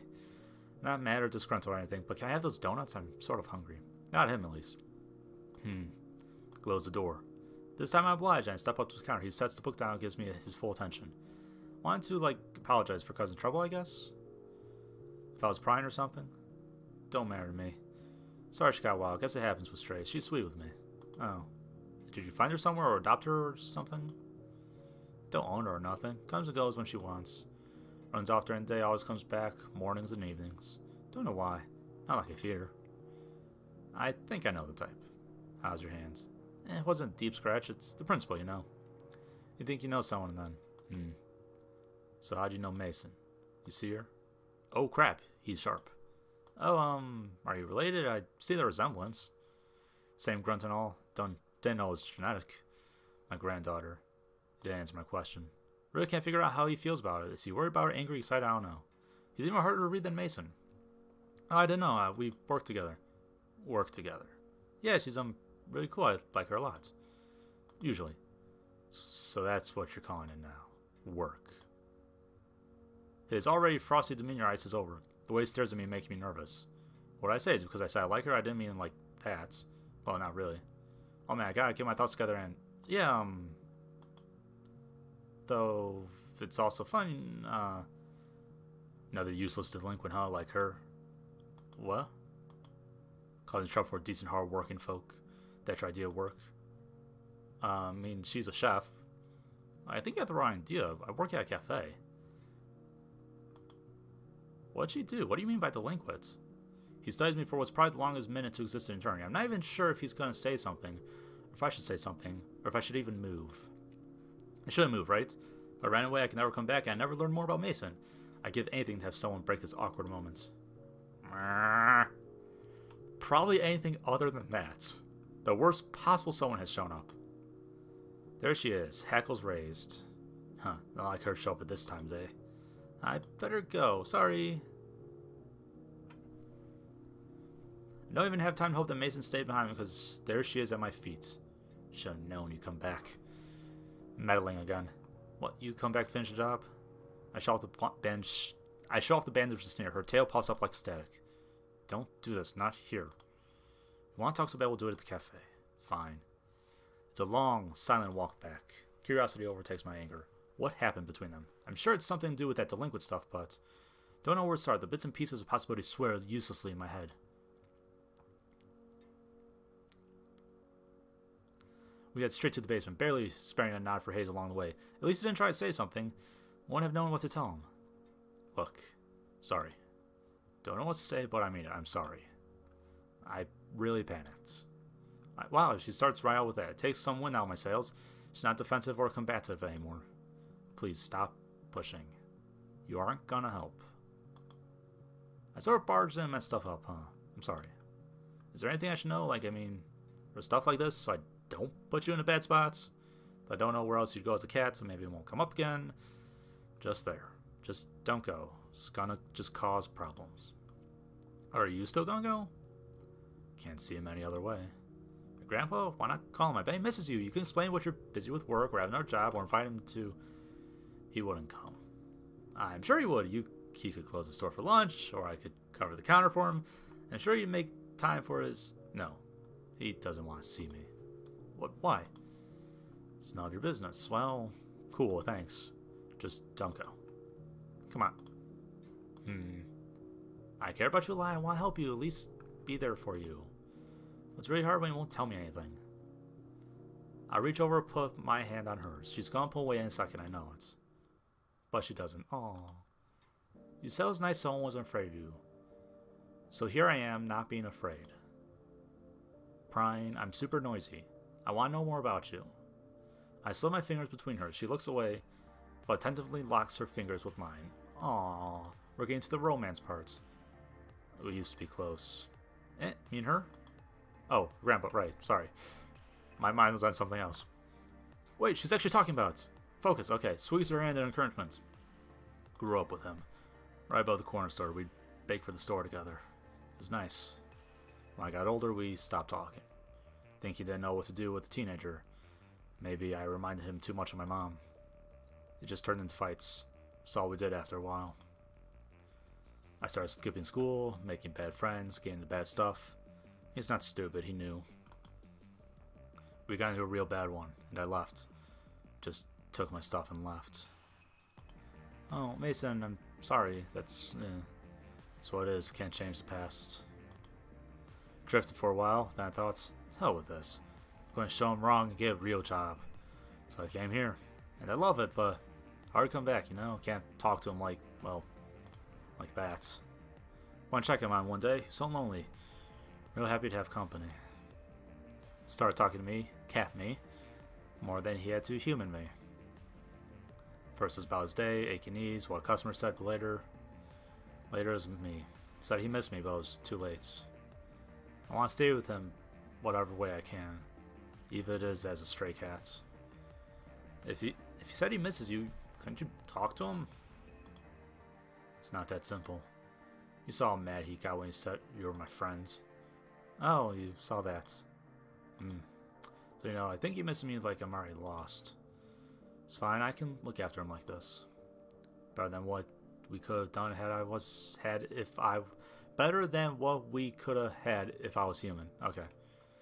I couldn't try to change it. Can't afford to lose it. She pulls her hand away and shoves it back into her pocket. It's a shame. Her hands were rough, but warm. Don't know what else to do. Should stick to cooking, at least I'm good at that. I think you're good at more than that. Better get to work. Hills burn the kitchen down. Is it really that bad? Not as bad as you. Burn! Hey, I made a thing. She does the unbelievable. She cracks a smile. With a pat on my shoulder, she heads upstairs. I hear the creaking of each step, but the noise stops at the top. Avery. Yeah. Thanks for listening. Aw. Anytime, Mason. She keeps the menu simple, but these little tea sandwiches are delicious. She fixes one for me, and I shovel it into my gaping maw during my break. She even gives me those sugar snap pea chips that I like. I salvage what I can of the day, but I'm mixing up orders when I'm thinking about Mason and her grandpa. She thinks it's unfixable, but that can't be the case. I know I'm being nosy. I should leave her to her business, but I continue messing up orders as I think of a plan. My tips suffered a lot today, but I think I've got an idea that'll make it worth it. Did Mason stick around? I bet she didn't. Sure enough, she left without as much as a word. And a few steps forward in communication where there's bound to be some tripping. Hayes handles kitchen cleanup. I know he offered because things are still weird with me and Mason. Good, that clears the front for the next stage of my plan. Like a secret agent, I slip upstairs and pull out the chocolate cake I've been eyeing all day. Mason considers it her specialty. I consider it heaven. Step 1. I box up a piece of cake. Step 1.5. I box up a second piece. You know, for me. I got hungry. Consider it my finder's fee if this plan works. If not, it's my preemptive consolation prize. I shove the boxes in two to-go bag, then dump the fistful menus on top. That's step 2, by the way. Then step 3. Be cool. Be cool, man. It's a hard step so far. I finish up my closing chores and scurry home. Take the other way home, the one that doesn't put me past the corner store. Don't want to invade anyone's space, not yet. Step 4, try to sleep. That turns out to be harder than the last step. Can't stop thinking about Mason. Maybe I'm meddling too much. But anything's gotta be better than what they're doing now. Neither of them are gonna take the first step. This has to be the right thing. Step 5, sleep in. I do that part real well. Don't process my alarm until the third time it goes off. Good thing the cafe is lax about attendance. Anyway, it's part of the plan, I promise. Eat my slice of cake for breakfast. You know, gotta make sure it's still good the next day. Trust me, it is. So that's step... whatever. Higher my number of steps gets, the more my heart pounds. I really hope this works.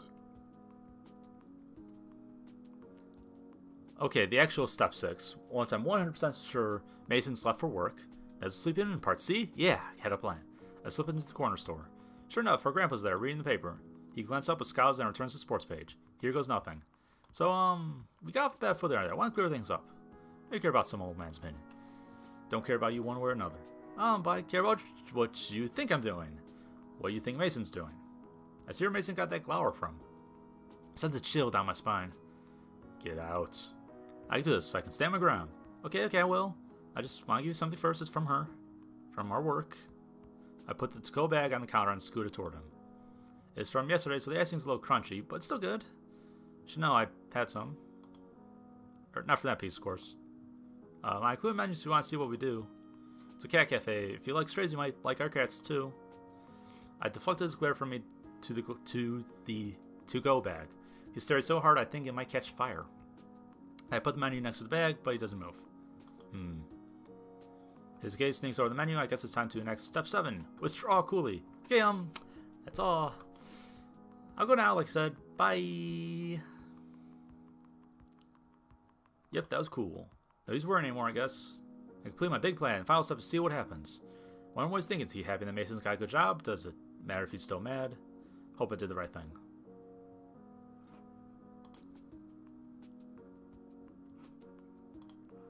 Reese and Landry's head snap up as they hear a door. Oh, Avery, thank goodness. I was worried something had happened to you. What, like I turned into a cat or something?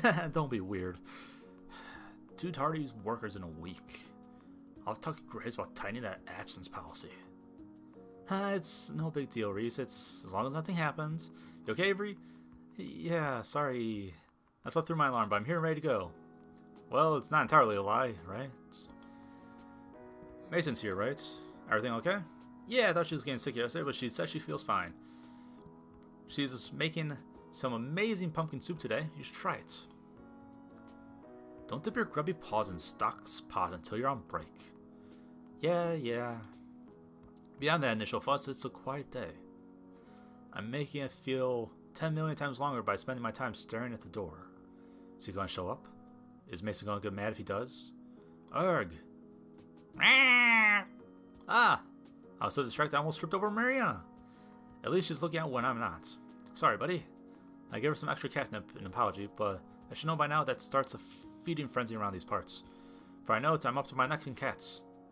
Hash Browns is practically climbing up my pants to get a jar out of my pans. Then I hear it. The door. I nearly dropped the jar. It's him. He actually came. I'm so excited. So nervous. I slammed the catnip jar on the table and wade through the circling cats to get to the door before Landry. Welcome! Welcome, sir. I'm happy to see you. Just coffee. Okay. You got it. Here, come take a seat. Kick your heels up and relax. He doesn't do the last part, but that was a weird transition screen. But at least he follows me to a seat closest to the kitchen and settles in. What kind of coffee would you like? We have all sorts of varieties, compliments of our barista. Like espresso, cappuccinos, flat whites, mochanas, puncancinos. I feel like these are made up. So I don't know how much about coffee, but I'm nervous, okay? So I rambled. Just coffee, nothing fancy. You got it, sir. It's on the house, by the way. Family discounts. In that case, give me that soup, too. The special. Coming right up. I bound in the kitchen like I'm breaking up a wedding and the rom-com. I want to tell her so bad. Don't run in my kitchen. Sorry! Just a little one up. Got a special guest. Don't care about celebrities. Oh, it's something different. You'll see. Order up. Okay, thanks, bye! I grabbed the tray and careened back onto the floor. Mason's grandpa barely looks up when I set the coffee and soup before him. It's a shame. Put a really good flourish on it, too. He does notice I can't stop staring at him as he sips the coffee. Close your mouth, unless you want to catch flies. Right. Like before, busy myself aggressively cleaning all the tables around him. He stares at first, but gets used to it and ignores me. He just silently eating soup with a stone-faced stare into the distance. Is he watching the cats? I'm going to pretend he's watching the cats. When I see him push the bowl away, I pounce. So, what do you think? Tastes familiar. Well, that's great. I get the chef so you can pay your compliments to her. I don't stick around to hear him object. Oh boy, this is going to be awkward. Hey, Mason. Well, I'm right here. Oh, okay, customers talking about food, of course. What, they got a problem? Ain't no problem with my cooking. No, I think you liked it. Come on. Grab your hand, pour out the kitchen. Oh, God, it's going to be so awkward. I better get her out of the kitchen when I feel her freeze. She's suddenly as heavy as still as a statue. Her grandpa looks just as shocked. And Tyranny passes like I'm going to melt caught between their stares. Mason looks completely pissed. Maybe I messed up. Maybe this was a mistake. She opens her mouth to say something. You took my recipe. Cool. Just do what you taught me. Been here all this time? Yeah, pretty much. Got your cake yesterday, chocolate one. Still making icing too sweet. Come over and I'll show you how to make it again. Mason's never been one for a lot of words, but now she looks like she's lost all of them. She stares at me dumbfounded at Becky and her grandpa. I better get back to work. Did I drive you off? Oh. Didn't mean to push you away. I was scared. Lost too many people like that, so I went too tough. Regret it every day. Wasn't you. I was bullheaded, too stubborn. Wanted to prove myself and let pride get the best of me. She uses a lot of apostrophes. Her grandpa does something I've never seen before. He smiles. It's a creepy smile. His eyes glimmer a bit in a glossy sort of way. Maybe it's light. He clears his throat. I gotta work. Mason turns and takes unsteady steps towards the kitchen. Key lime pie. Maybe key lime pie tomorrow. You know it's my favorite. Mason freezes in place. It's gotta be lighting. Her eyes are also glittering when she turns around. Yeah. And with a forced march, she disappears back into the kitchen. I even sigh with relief, which was enough to remind her grandpa that I'm here. You. What's your name? Am I in trouble? Avery, sir. Avery. Thank you. Think we need a bonehead to get moving. Bonehead? Hey, thanks. Anytime, sure. I'm just glad. I hope this means you'll talk more. You said this one's on the house, right? Sure. Good. Come by sometime. I'll repay the favor. You like donuts? Love them. Good. Now, gotta get back to work. Can't keep the store closed. Could get used to taking lunch breaks, though. Bye, Avery. Bye. He's gone and out the door before I realized I should have asked his name, too. Whatever. He's old man now. Ah, crap. Guess I'll ask him next time I see him. I should go check on the other bonehead. Mason's hunched over the counter, hands balled up in fists. Oh, boy. Is she mad at me? Mason? She starts and turns away to stir the soup. She's adamant about looking away, no matter how hard I try to get her attention. Really got your nose into this one. Couldn't leave it alone, could you? Just had to keep prying. And I probably should have left it alone, but what if you never reconciled? I couldn't stop thinking about that. Like, what if it stayed as a lonely old guy with a cat he doesn't know is his granddaughter? Is pretty sad. I know it's going to be a long path from here, but so noisy. So nosy. I always say noisy. Nosy. So pushy. I freeze. My heart's going to jump out of my throat. I don't know how to react to that. My fight or flight instinct is going wild. But then she looks up. Aww. Logically, I know she has emotions besides scowling, but seeing such a genuine smile from her, it's such a pleasant surprise. I can't help but smile back. You stubborn idiot. Oh, thank you. Of course. Glad I could be an idiot for good, for once. She's actually laughing. She is. Before I can say anything, she turns away. I'm never going to forget that expression. Maybe she used to smile like that all the time. Hope I get to see it more often. Get back to work. Day's not over yet. You too. If you slack off, I'm going to steal all the Mont Blanc. Don't even like Mont Blanc. We'll see about that. Ha-ha!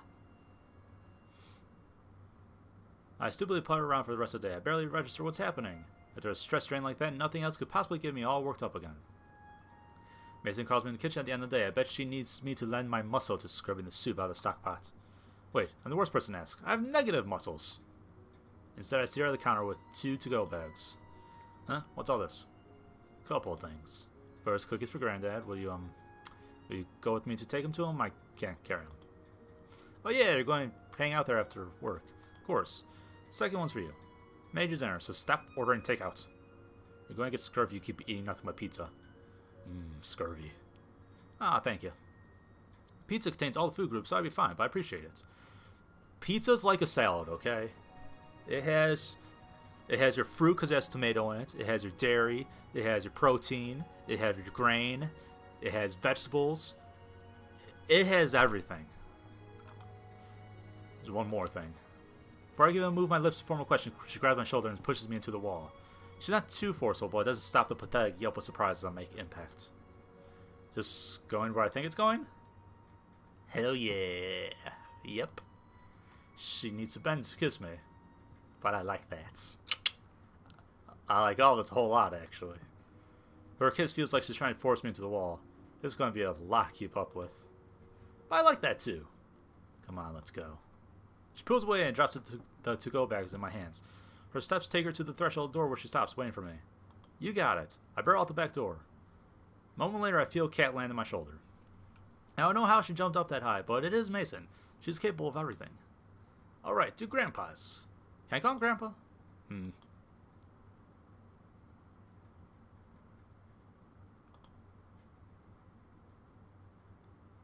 Okay, loading screen. I'm walking out in the sun with stars on my shoulders and the wind in my hair. Or some other complicated metaphor. I don't know. I've been so happy lately. It's great. I mean, work is still work and Mochi's still Mochi. I got a real cute crush and I can spend my time with.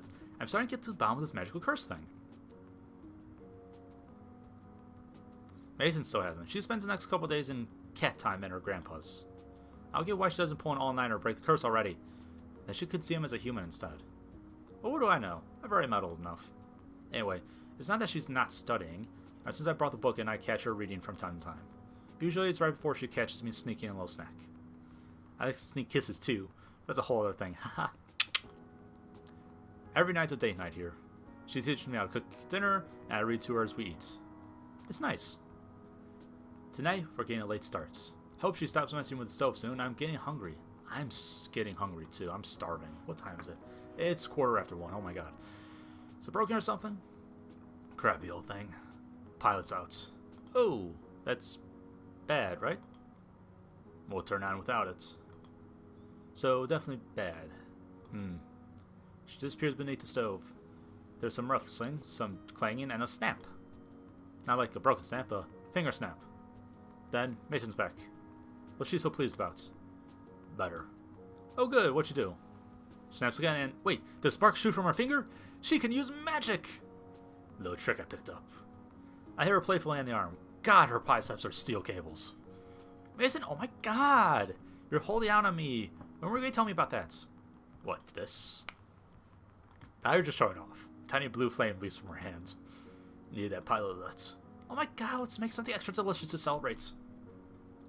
After a celebratory dinner, where I burned the chicken enough that I wonder if I got fire magic too, we head out.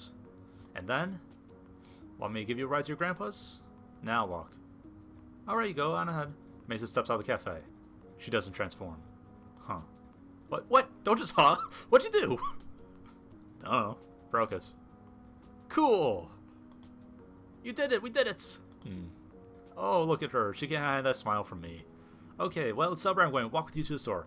I'm going to hold your hand the whole way. Sure. It's way later than when I usually leave. Usually the sunset's still peeking out through the city skyline, but tonight the moon's already high. Back home, the crickets would be chirping full force right now. They get super noisy this time of year. Car noises echoed from the main road are close enough. That was another weird transition. What the fuck was that? Go and watch the stream replay real quick. A few second delay. Give me a moment. Get to catch this. Okay, it's just a weird frame thing. Mason and I split where we approach her grandpa's store. Just for a bit. Want to see him in person. Tell him I said hi! She gives him a quick funnily kiss and marches through the door. Head toward my house, thoughts full of my cute crush. Can I call her my girlfriend yet? And whatever she'll make for lunch tomorrow. Maybe I can convince her to make a pizza. Like, a healthy one. They make those. As I round the corner, I feel a tense, creeping stiffness crawl my back. My steps slow, my legs suddenly heavy. This is familiar. Like, feeling like I got there a day before I ran into that dude who kept staring at me. It's like someone's breathing down my neck, or looming behind me, reading over my shoulder. Is someone following me? I whip around. Just the streets. I walk faster. I feel growing with every step toward my apartment. Dread hollows a burrow in my stomach. Why do I feel so anxious? I'm just going home. Don't even have far to go. Am I getting sick? Oh. Oh no. Oh my, he has a bat. It's him. Did he find out where I live? Does he live here too? No, that's too much of a coincidence. My limbs freeze. I feel my heart shaking inside my ribcage. My head is swimming. Everything is wrong. I can't place why. Howdy. Good evening. Good night. My voice feels small for him, like it's thrown by a ventriloquist. I try to beeline for the door, but he sidesteps and blocks my way. Now, why the hurry? Won't you answer a couple questions, kiddo? His deep, drawling voice is Cetron venom. He puts on a smile, but it's certainly not one that puts me at ease. Do you need directions? You seem lost. Can't keep the tremor out of my voice. He notices. Well, ain't you smart? Right to the point. Why, yes, I am lost. But I'm looking for a place. Oh, I found it. Looking for a guy. Think you can help? I'm pretty new to the city yet. Probably can't. I reckon you can. Suppose I shouldn't mince words. You're a busy person. I'm already feeling guilty wasting your time. I'm trying to hunt down Graves. You seen him? Is he a friend? No, it can't be a friend. Graves isn't social. He feels... See, been looking all over for my old buddy and it's like he don't exist. Ain't that a shame? Oh yeah, I haven't seen him recently either. Anger flashes over his face like an eclipse, vanishing as quickly as it had come. Too bad. We've got so much to talk about. I suppose his apprentice will do. I'll send a message. Intent reaches my feet before it reaches my ears. I'm running before I know it.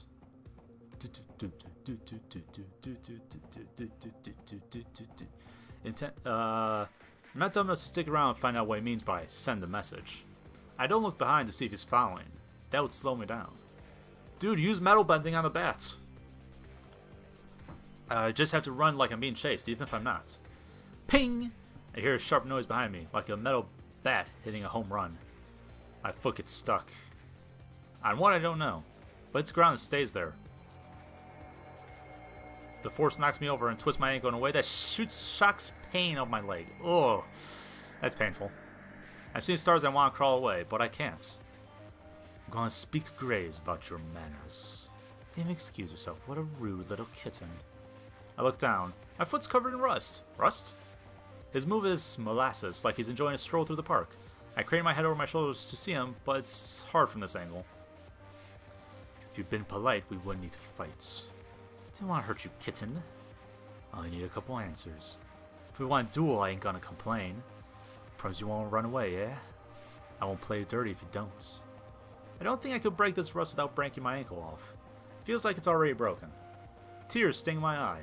It's a shame that I only practice metal bending against this person using rust and the bats. I can barely use my magic to make trash sculptors. How am I supposed to use it in a fight? I'm doomed. You haven't changed a bit, nah. Still pushing around the weak to excuse your own maleficence. Never been so happy to hear my boss's voice. Graves, sup? Graves will know what to do. I know it. Ha ha ha. And here you come, acting like you ain't got nothing to do with it. Gotta get me all nostalgic, old man. From out of nowhere, Graves is already next to me. He kneels down and places his hand on my foot. What's he holding? Are you hurt? Don't move, this may burn a bit. The sensation washes over my rusted foot like stepping in a puddle of battery acid. Oh. Well, maybe that's a bit extreme. It burns, but it doesn't hurt. Rust crumbles to dust and I'm free.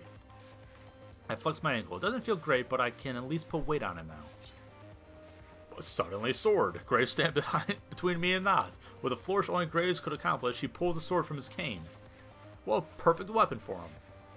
Notch shoves his hand in his pocket and rests on his metal bat like a cane. Just standing there, waiting. How are you now? Can you stand unassisted? Yeah, thanks. Who is that? If you recall the bike in that alley. Yeah, that one. One that was rushed over, one Graves told me not to touch. This is why. Meet the source of our collective woes. Aw, come on now. After all we've been through together. Avery, I don't imagine this will end well. I have a favor to ask. What do you need, boss? He drops a can sheet that takes my hand. His eyes are fierce, fire and ice staring into mine. I feel like I shouldn't blink. I give it to you, all of it. Take care of it for me, Avery. What? Well, what now? Everything. Everything of mine. You understand. Now go as fast as you can. Go to the cafe. You'll be safe there. What was all that about? I don't feel any different. Why are you dawdling? Dawdling. Whatever. Go. Wait, what? Choice? There are no more choices left.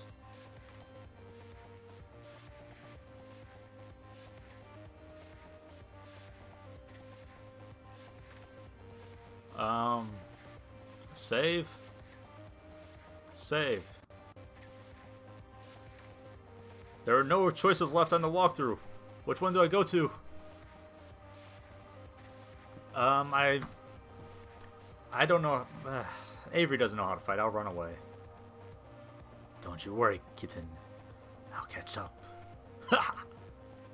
Knox word to haunt me as I run the best I can. My sore ankle hurts with every step, but I can't stop. Can't stop, won't stop. I know what happened next. I'm going to keep running, twist my leg again like some crappy horror movie. Then I'm going to fall. Going to get fouled to death. Put my head down to turn a corner and run straight into someone. Ah! Before I fall, strong arms wrap around me and hold me close. Avery? Mason! Oh my god, Mason. Throw my arms around my neck, bury my face against her chest. Takes a few sharp gasps to catch my breath. Grace, some guy came after me. My foot got stuck and twisted my ankle. Now Grace fighting. He's gonna lose. Her eyes narrow and her grip tightens. Where? A few blocks from my apartment. What's she playing? Can't be good. But she plants a kiss on my forehead and guides me to the curb. Stay here. Then she runs. Ah, fuck. Tour the fight. Mason, no. Scrum to my feet and rush after her. They're right about adrenaline. It does take the edge off pain. That it does. I think I'm about running out. I think I'm using all the adrenaline my body will ever make. I'm almost running to Mason again. Ah. Sorry, fella, didn't want you to... But then I see what she's looking at. That's disturbing. Oh no. Is that really him? Did he really lose? He can't. He's Graves. He's the mastermind. He can't become a crappy rust statue. What? What the hell? No! Graves, no! Mason, we have to get out here. Real sweet for you to come back. Heard something about contract transfer, but that ain't important now. Figure I'll clean up all these loose ends tonight. Don't even tire myself out. Come here, kitten. Give me the fight he didn't give. Mason steps in between us. Oh, Mason looks really pissed. Wham! Wham! She's a hell of a right hook. I don't think Notch expected something like that. He takes a hit square in his jaw and topples like a domino. Thing is out cold. Mason, you just super punched a witch. Mason cracks her knuckles. Should have tried to touch you. That's not going to be enough. It's going to wake up sooner or later. What are we going to do? Like, snap his neck. Scoops me up in her arms with no more difficulty than that. She was picking up a cat. She runs. Mason doesn't stop until we reach the door. She doesn't put me down until we're inside. She's winded when she sets me down on the couch. She flops down next to me and lets her head fall back, taking deep, heavy breaths. You didn't have to carry me. I could have... Of course I did. Just give me a second.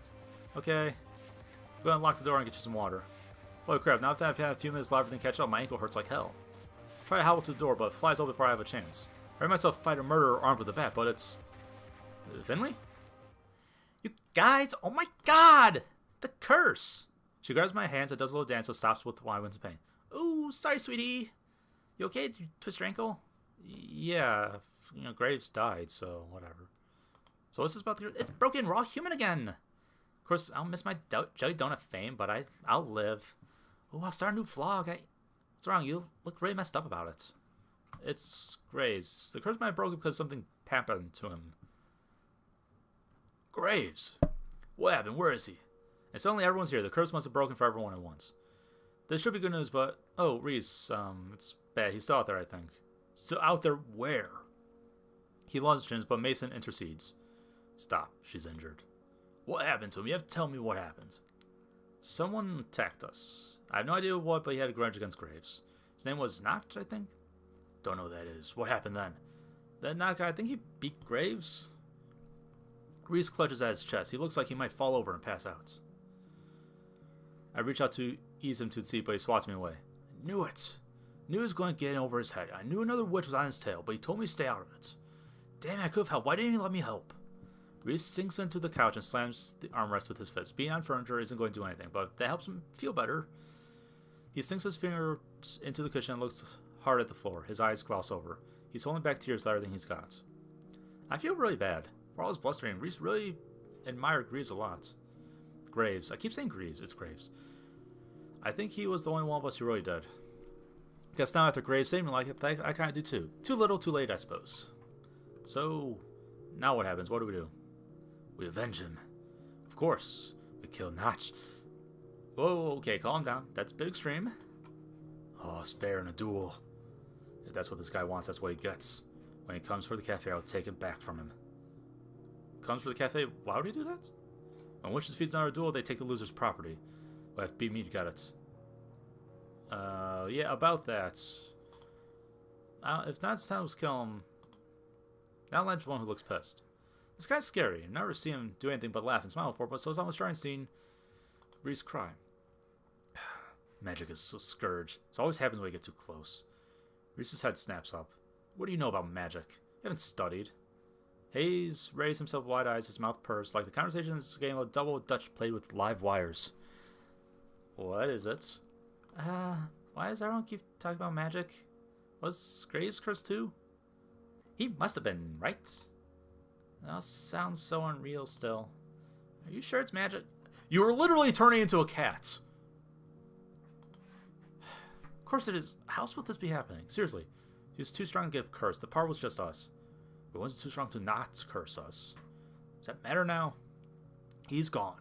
And is not going to be here to take everything else too. He spits the name like it's profane. Reese launches himself from the chair and storms through the door. He puts his hands upon it like he's concealing a weapon. How would you just take the cafe? That's not how property works. They're like deeds and stuff. Not that I know much about that, but I'm pretty sure my parents didn't kill witches by their house. Of course it's more complicated. Don't exactly have time to explain which territories. Just know that when you're defeated in a duel, you give your property to the winner. So unless Graves gave it away before the fight, Not owns the cafe now. Oh, yeah, he did. Before he told me to run away, he told me he gave everything to me. You? Why you? Probably because I was the only one there? You're a newborn baby, somebody through witching world. That's not fair, you can't handle it. But Avery was there. That's all that matters. Should be happy Notch doesn't get it right. Besides, she might be a baby, but I trust her. Taught me after all. What makes it talk so everyone listens. Even Reese. She wraps her arms around my shoulders, and it feels good to lean on her and feel her there. Reese is right, though. I am stumbling through it, so I need help, I think. I don't really know what to do next. Don't know that guy's deal, but I don't think he's satisfied with just taking out Graves. He's gonna come back to finish the job. Panic rises in my throat, but she gives my shoulder a reassuring squeeze. Don't know about all you, but I won't let that happen. You know I'm going to help. But only if you promise to help me recover Graves. Of course, it's the least we can do. I'll go with you, Reese. I don't think Avery should be going out right now if she's target for this guy. You should stay here in the guard for a while, for now. We'll take care of everything. You just rest up, okay? But Mochi! Someone has to get my cat. That guy knows where I live. What if he takes Mochi hostage? Chill Avery out. Get him. Operation Fat Cat Drop accepted. But when I get back, you better show me this magic you're apparently teaching everyone else. Can't believe you held out on me. I can patch up your ankle, but after that I'd like to learn some more about magic too. I don't rush the idea, but I should at least sit in. I'm in this too. Guys, I'm just some screw-up kid. You don't have to do this for me. How long is this game? Jesus Christ. Of course we do. Yeah! You're our screw-up kid. We stick together through thick and thin, us cursed cats. You're not cursed anymore. Tears of gratitude sting my eyes. Never thought I'd have friends like this who endanger themselves for me. My high school friends will have run off from moment someone said curse. Wow, they were highly superstitious. I love these guys. Ugh. I vigorously scrub my face. Don't want to get too mushy. I hobble back to the couch. Okay, we can do this, right? Yeah! Promise me no one's going to get hurt, right? Please. Give us some more credit than that. Yeah! This guy will be sorry if he underestimates us. Then we enact our plans. Reese, Landry, Finley all head out together. It's so weird seeing them walk away from the cafe's humans. Hayes vanishes into the bathroom for the first aid kits. Mason dips into the kitchen. I hear a horrific screeching sound like metal against linoleum. What's she doing? She returns triumphantly. She smirks at me, or more likely at the dumb, gawking face I'm making. Block the door. With what? Industrial range? She gives me a self-satisfied smirk, then paces in front of the front door and the windows like a sentry. Oh my god, who needs magic? She could snap that Notch guy in half with her hands. Hayes is back with bandages and bag of ice. Gingerly, he removes my shoes and rolls up my pant leg to get a better look at my ankle. Not too far now. I'm glad I'm wearing socks that don't have holes. Oof, my ankle doesn't look great, but it could be worse. I don't think it's sprained, just twisted. You just need rest. He slowly, neatly wraps my ankle with one of the stretchy bandages.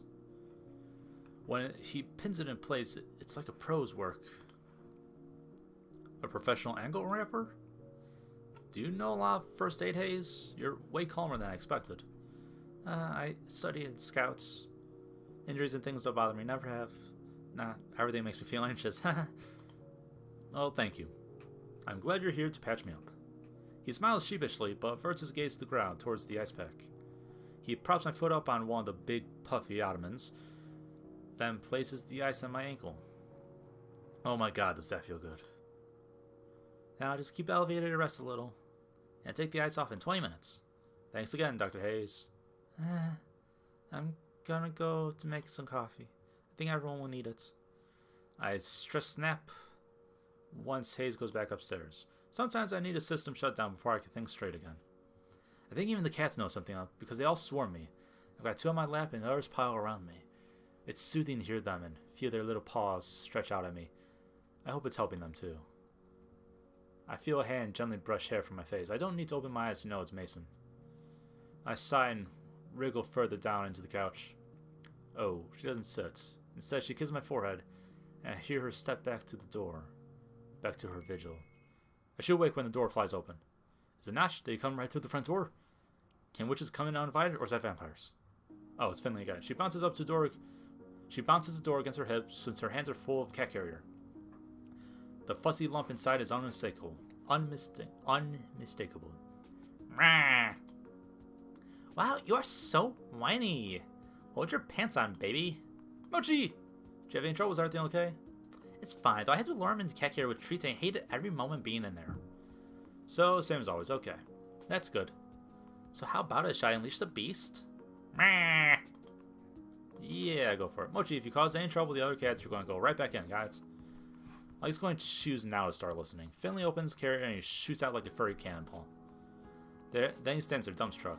He's got his own troubles now and playing nice with the cafe cats, but at least he's here. That's one less thing Notch could use against me. Yeah, and I just have to worry about your ants, apparently? I glance to the door and find Mason's strong back. Someone else he can't use against me. Mason's way too strong for her. Maybe this time she'll make him run off for good. If he even tries it, maybe he's already scared off. I can't help but smile. Maybe, when it's all over, she can teach me how to box. I see movement from the cafe. Is it? No. There's too many people for it to be Notch. And I know that head anywhere. It's recent Landry back with Graves. Or what used to be Graves. Now he looks like a forgotten statue, flaking bits of rust off as they haul him up the sidewalk. With their hands glowing, I squint to get a better look. Oh, they look like garden gloves? Glowing garden gloves? They set Graves in front of the cafe, then come inside. Reese peels his gloves off, then helps Landry with his. Nobody touches him unless you're properly enchanted. The rust spreads easily. Are you going to leave him out there? It looks like a huge, ugly yard gnome. Not that I'm going to say anything.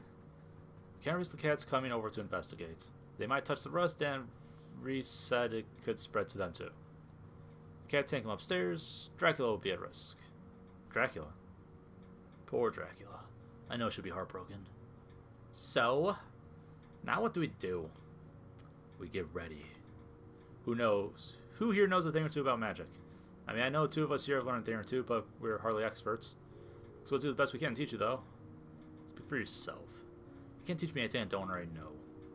Yeah, Reese, you know so much about this. Learn a thing or two in my time. I'm not assistant manager just because I'm good at accounting. I have no idea what kind of magic you've been learning, Avery, but I won't let you steal the spotlights. I'll beat him. Have you been listening? He beat Graves. We gotta team up and come up with a plan. We fight alone, he picks us off. We all jump in, we have a chance. See? Mason gets it. Well, what do you propose? Have you ever crammed study before finals? We'll do that using the tried and true Gray method. We shove enough magic in our short-term memory to beat him. We'd probably forget 5 minutes after, but who cares by then? We'll be done. That's the dumbest thing I've ever heard. You got a better one? See, it'll be fine. I'm basically an expert here too. I got through half my book reports without even opening the book. Just take time to study properly. Alright, everyone, give me the book and I'll get this started. If I ever need any confirmation that I don't want to be a teacher, I get it today. I try leading a sort of haphazard class of magic, but it's like herding cats. Literally. Reese keeps correcting me. I think Mason fell asleep. Landry keeps getting distracted and wandering off. Finley's interested, but she's also interested in her phone. Hayes is too shy to actually try anything. It looks like Mochi's paying more attention than they are. Nah. This is important, so I keep trying. I think they do too, but I'm exhausted. Look, I'm beat, y'all. I gotta take a nap. Can't you just sort of like independent study or something? Sure, you should get some rest. We can take it from here. Yeah, it sounds great. But we have to prepare to fight. But we don't even know if the guy's coming. Could, take guard shifts? Right, we'll go on shifts. Every can rest, 2 of us can stand guard, and the rest can move the cats into the basement. The basement? Why? I don't want any of them in line of danger. They're safer there away from us. I doubt Notch cares about cats. He won't go chasing them. Ugh, but then we gotta herd them all down there. We can do it if we work together. Better get Mochi and Dracula too. I don't want to leave Dracula alone. She must be scared. Sure. Can you get her and then keep the cats company? No. I'm taking first shift as guard. Graves would want it that way. I'll take care of them, Landry. The cats like me. Great. I'll take the other guard shift. Everybody else, relax.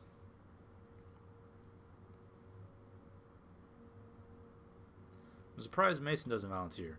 I feel her hand on my shoulder. She looks tired, but I think Mason is tougher than sleep itself. Come on, I'll help you upstairs. We gotta get you in bed. Thank you. She scoops me up in her arms, like carrying a bride over the threshold, and stomps her way upstairs. It's so quiet, empty. Reese ducks in to scoop Graves' sweet old cat Dracula, and it's just as quickly gone. Then it's just us. There's so much going on. Doesn't feel real. Maybe it's not. Maybe I'm asleep. She ruffles my hair and her face softens. Get some rest. She puts her arm around me and I nestle against her. I'm out. I wander in and out of sleep, but the slow rise and fall of Mason's breathing lulls me back each time. Maybe I could sleep through this. Maybe everyone else can take care of it, and then we can all get back to work. Why, man, why not get ambitious? Maybe our thing really is a dream, like cats and magic. Witches, that's ridiculous. Oh boy. A car crash. Or a large window shattered with a Melbats. Probably that one. It sounds like that. Sleep is ripped from me and I shoot up from the couch with a scream. I see Mason standing before me as if shielding me. Broken glasses everywhere. And there, balancing in a shared window frame with a rusting bat in hand, is Notch.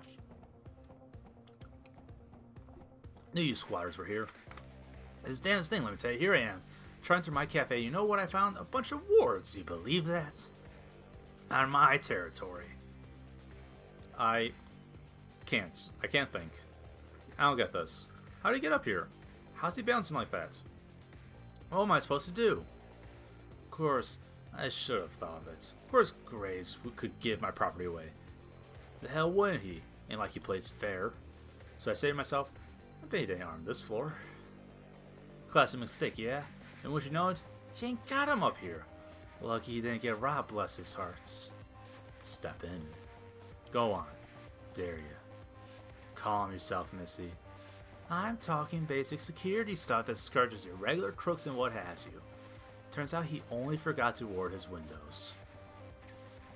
Gotta stay right here. It's a damn shame, Nance. Could get class all up in my boots. Why does this matter? Why does he keep talking to us? His words slap in my ears like dark, soothing waves. Almost like they're trying to slip in. The air tastes like metal. What do you want? Leave us alone. You already said you can't get in. Just get up and leave. No can do. See, I got my mind set on taking him for all he's worth. And once I'm all set, well, I ain't gonna spoil it for you. Those wards these wards are gonna get weaker and weaker. But I ain't. One day I'm gonna push on him and then he snaps his fingers.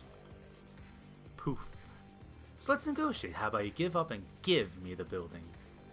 Wish I had something to throw at him. I've never been angry at Graves for keeping such a clean apartment.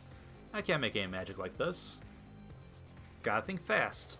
I can't beat this guy with skill alone. We'll have to get crafty. I grab Mason's sleeve, but when she looks at me, I lean in and murmur in her ear. Mason, I need trash. What? My magic. My magic only works on trash. What? My brain's going to overdrive. I feel the wheels turning, but I need more time to figure something out. If only I had a distraction. Hey, look, a distraction! Just stall for me a bit, okay? I gotta come up with something. Yeah, alright. Mason's got one mode of distraction, and it's intimidation. She walks up to Notch and gives him a solid push to the chest. He must be magically glued to the window sill, because he doesn't budge. She leans in closer, close enough that he has to feel her breath, and smiles. You. Meet me out, friends. We'll settle this. No magic, no weapons, no nonsense. Just you, me, and our fists. Haha, you ain't got a clue, do you? I'm not here for fun. Yeah, you are. Look at that grin. You're out hunting. I know the type. Just another thug looking for a thrill. Yeah, she's right. You're a two-bit punk picking on baby witches you know won't put up fights. Good, Mason. Stall some more. Don't waste your time. I've got a real long temper. But I got no problem with honoring last requests. Meet me out front, missy. You better scoot with her, kitten. Won't want you pilating anything while I'm gone. Yeah, whatever. Mason cracks her knuckles, then her neck. She gives me a wave and disappears back downstairs. Not just staring at me, waiting. I don't want to be up here by myself with them, but I need to do something first. Duck in the kitchen and grab the bag from the recycling bin. I'll worry about what's in here later, but I gotta go for now. Forget something? Just take out the trash. Quit your stalling unless you want to lose the chance to say your goodbyes. I scurry for the door. I've got a bag of recycling over my shoulder when I bust through the front door. Everyone else is still in there and they crowd around the door as I head out. I'm surprised to say, but Notch is true to the words. He leaves his bag at Graves' feet. What a jerk. Reese looks ready to go out and punch Notch himself, but Landry restrains him. Landry's right, I won't lock it between those two. They circle each other, snarling like dogs, goading each other. Mason's the first to strike. She lunges at Notch faster than I've ever moved in my life. She only barely misses, knocking him out again. I think he took a hit, but he's pretty quick and his back to me. And his back's to me. It's hard to see what's happening, but it's all a mess of fists and fury. He swings, but Mason is faster and good at dodging. I think Notch might tire himself out and make this easier on her. I wonder if that's her plan. You're not very good at this. I'm just a little rusty. Haha, get it, rusty? That's a pun. Ugh, this guy. That's all the opening Mason needs. She decks him in the jaw so hard I'm not sure he has teeth anymore. It hurts to look at, but he doesn't move. Looks down, grins. He's not hurt, not even a little. Mason does. She doubles over, clutching her wrist. Oh shit. What did he do? Does he have steel jaws? Is he hiding something? I rush her side, but her head whips around and stares me down. I stop. Don't touch me.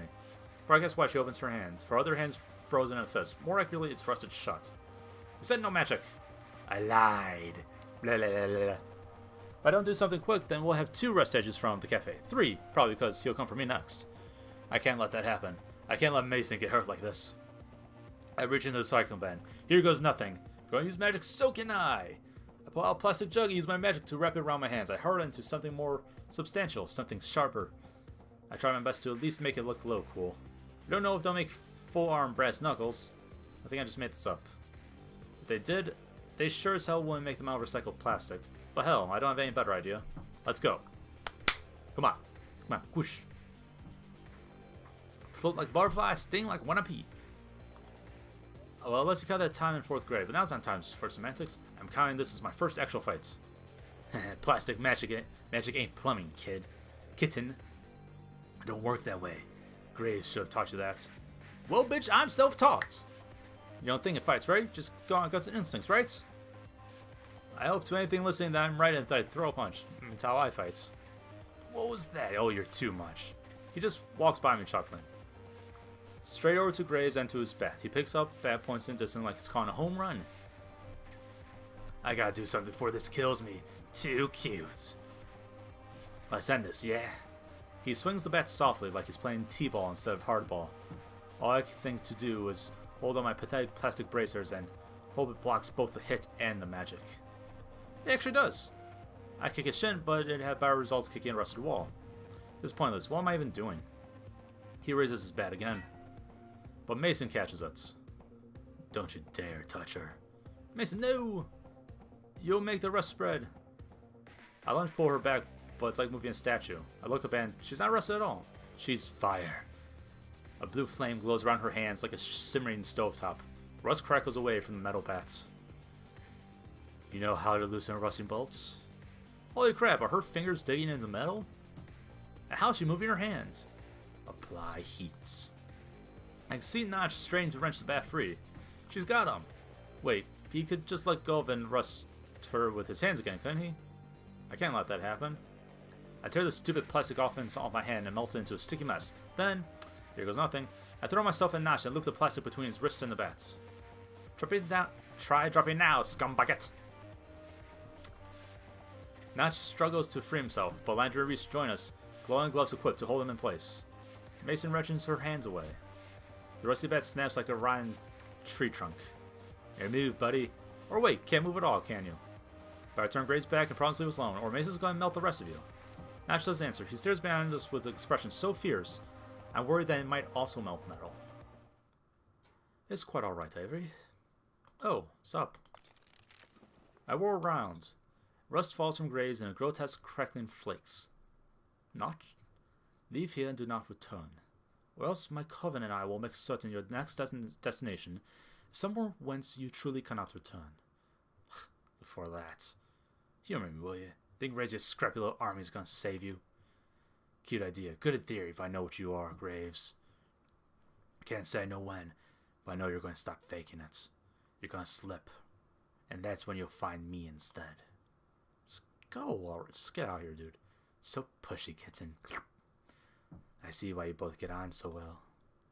Now, if you'll let me go, I'll be on my way. Landry, Reese, and Mason stare at me expectantly. What am I supposed to do? It has Graves, dude. I look to Graves. Let him go.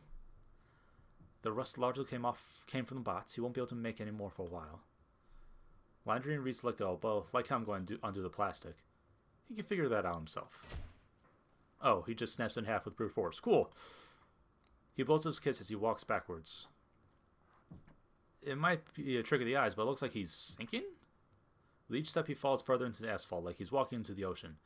It parts for him like water as he walks. Then he's submerged. Gone. We all exhale, like the air just returned to the world. Reese runs to Graves. I run to Mason. Mason! Mason, oh my god, did the rest of you hurt? Blah, blah, blah. I'm fine. See? Nothing even left.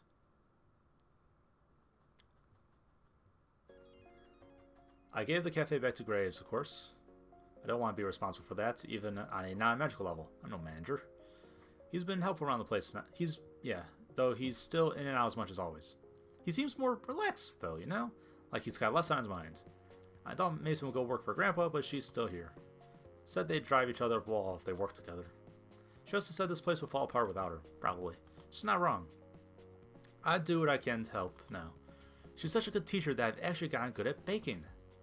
I've got to say, my strawberry shortcake is amazing. It's to die for. Her grandpa's a big help, too. He's here for lunch every day, and he always gives his opinion. He's real gruff about it, of course. But that just makes the rare compliments shine even more. It pushes me to approve. I hate getting up so early, but it's otherwise a lot of fun working in the kitchen. Mason says I should become a real patissier. I'm kind of thinking about it. What do you think? Pretty good turnaround for being a lump on my aunt's couch, don't you think?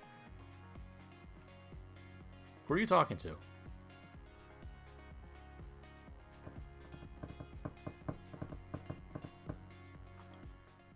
Okay, that was weird. And that's the end of the game.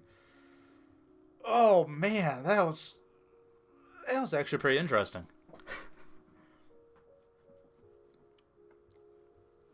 I'm not going to play the rest of the routes. Not in this stream, at least. I am almost 4 hours in. I am starving. And my throat is completely shot. Oh man, that was fun. That was interesting. I enjoyed it. It took a lot of really weird turns. At first I'm like, oh, okay, it's just going to be a dating sim at a cat cafe. Then like, are they all going to be cats? They're all freaking cats. And then suddenly magic and magic fights and super conspiracy stuff. Okay, sure. Oh man. Although I do wish the credits would go a little bit faster. They don't need to be that slow, do they? I don't want to click over them because I want to give them their time to shine, you know. It's important to do all that stuff. Feline consultants. I'm going to guess these are all the pet cats that they actually have.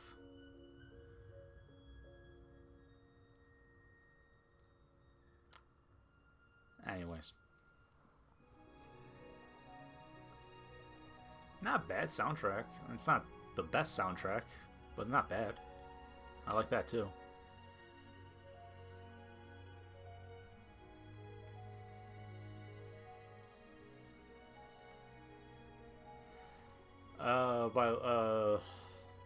All right. This was on a Kickstarter thing.